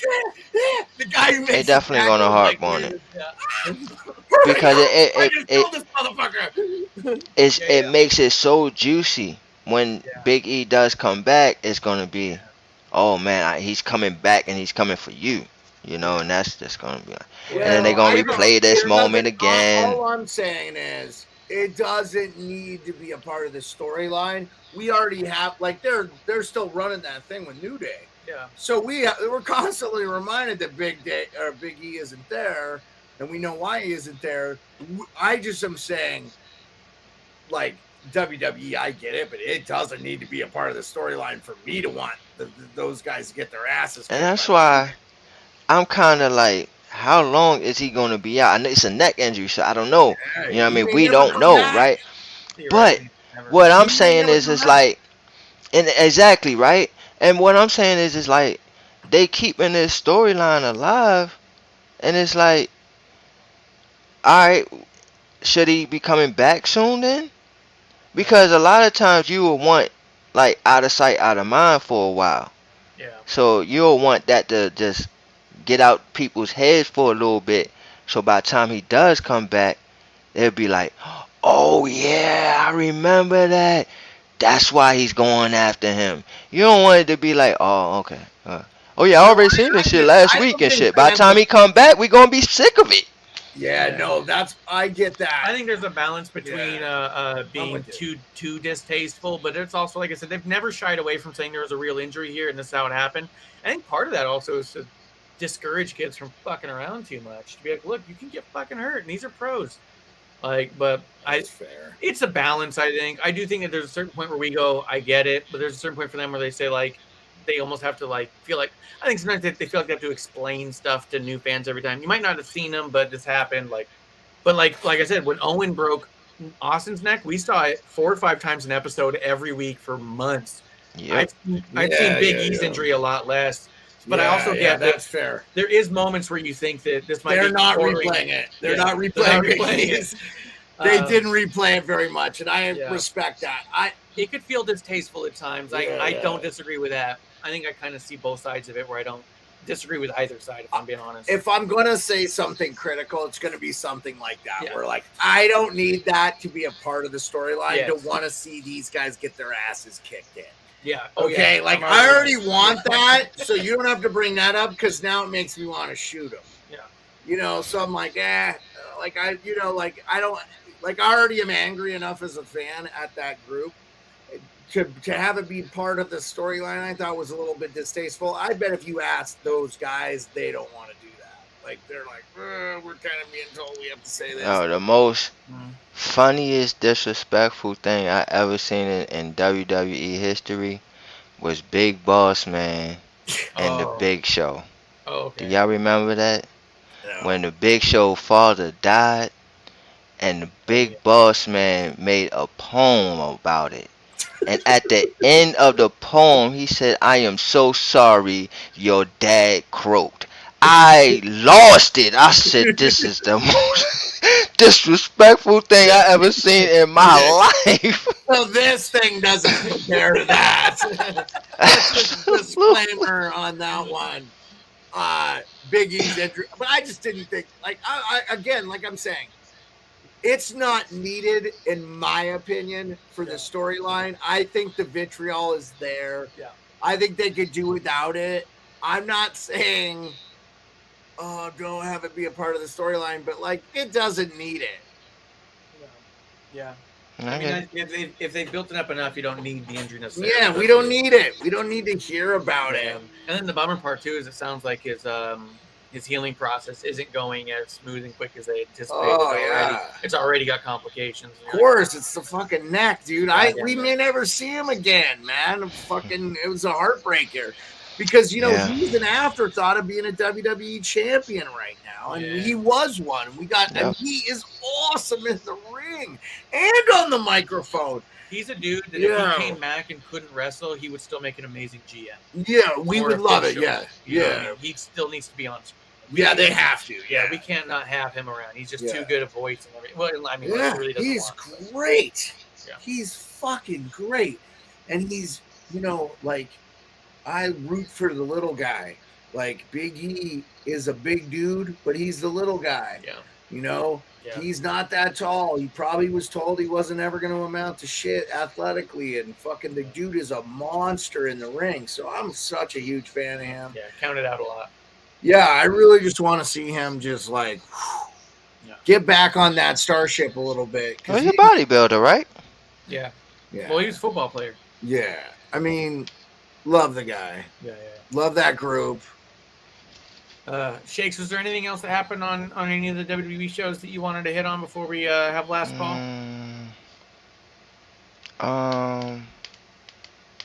Trying to think. You don't have it if you don't know. Already. Yeah, I feel like we jumped around and covered basically all of it. Yeah, pretty much. Yeah, I would say. Cool. Save it for if I remember tomorrow or something. I'll probably be hitting you up. We may be delaying tomorrow's until Saturday. If you're free Saturday, we'll see. Because just being on vacation, the Thursday shows run long, and I don't got too much time in Alaska, so we're probably opting towards a Saturday happy hour where we can cover AEW and NXT together and almost get us hyped up for the In Your House. It's going to be later on that night. Nice. But yeah, other than that, guys, appreciate everyone coming. And getting ready for Hell in a Cell, right? And getting ready for Hell in a Cell. Yes, Sunday. Yeah, are we doing a watch along for Hell in a Cell? Unlikely. Okay, I got too much to catch up on. I got a lot to catch up on. What? No. Yeah, that sounds what? Great. Well, and if Shakes, if you want to do one, we can, but like fucking, I don't want to be on screen if I don't have to be, man, because we do enough of it now. So yeah, I mean, whatever you want to do, though, I'm down. I don't want to do one, so if you're not doing one, we're not doing one. Whatever you want to do, I'm down. I'm gonna see you 2 more days this week, not counting today. So right, it's a lot of. We see each other. Oh, I love you, dude. You're awesome. Right, but I don't need to see you on the weekend. If need a break sometimes. Yeah, you too, brother. Shakes, tell people where they can find you. Oh man, at ShakesNYG on Twitter. Please, just type in the Shakedown Sports Podcast. You just type in the Shakedown on YouTube, and we pop right up. Catch all our videos, man. We just did an NFC East roundtable. We're going to be doing another roundtable soon. I'm not going to announce it yet, but we're going to be doing another roundtable. So, y'all join us, man. We doing this sports thing, man. Oh, also, the Shakedown Sports Podcast.com. Definitely check our website out. And you will see my ugly mug there because I am their coordinating producer. That's exactly. Yeah. Guys. Right. We are at WOTR the show. I'm at Ref Marsh, and this is the dive bar of the IWC. And that's the last call. Cheers, guys. Cheers. Hey, producer lady here. Thanks for tuning in. Continue to support us or buy us a drink by following and putting the I in subscribe on Twitch. Or subscribe and review our podcast on Apple Podcasts or wherever you listen to us. Cheers.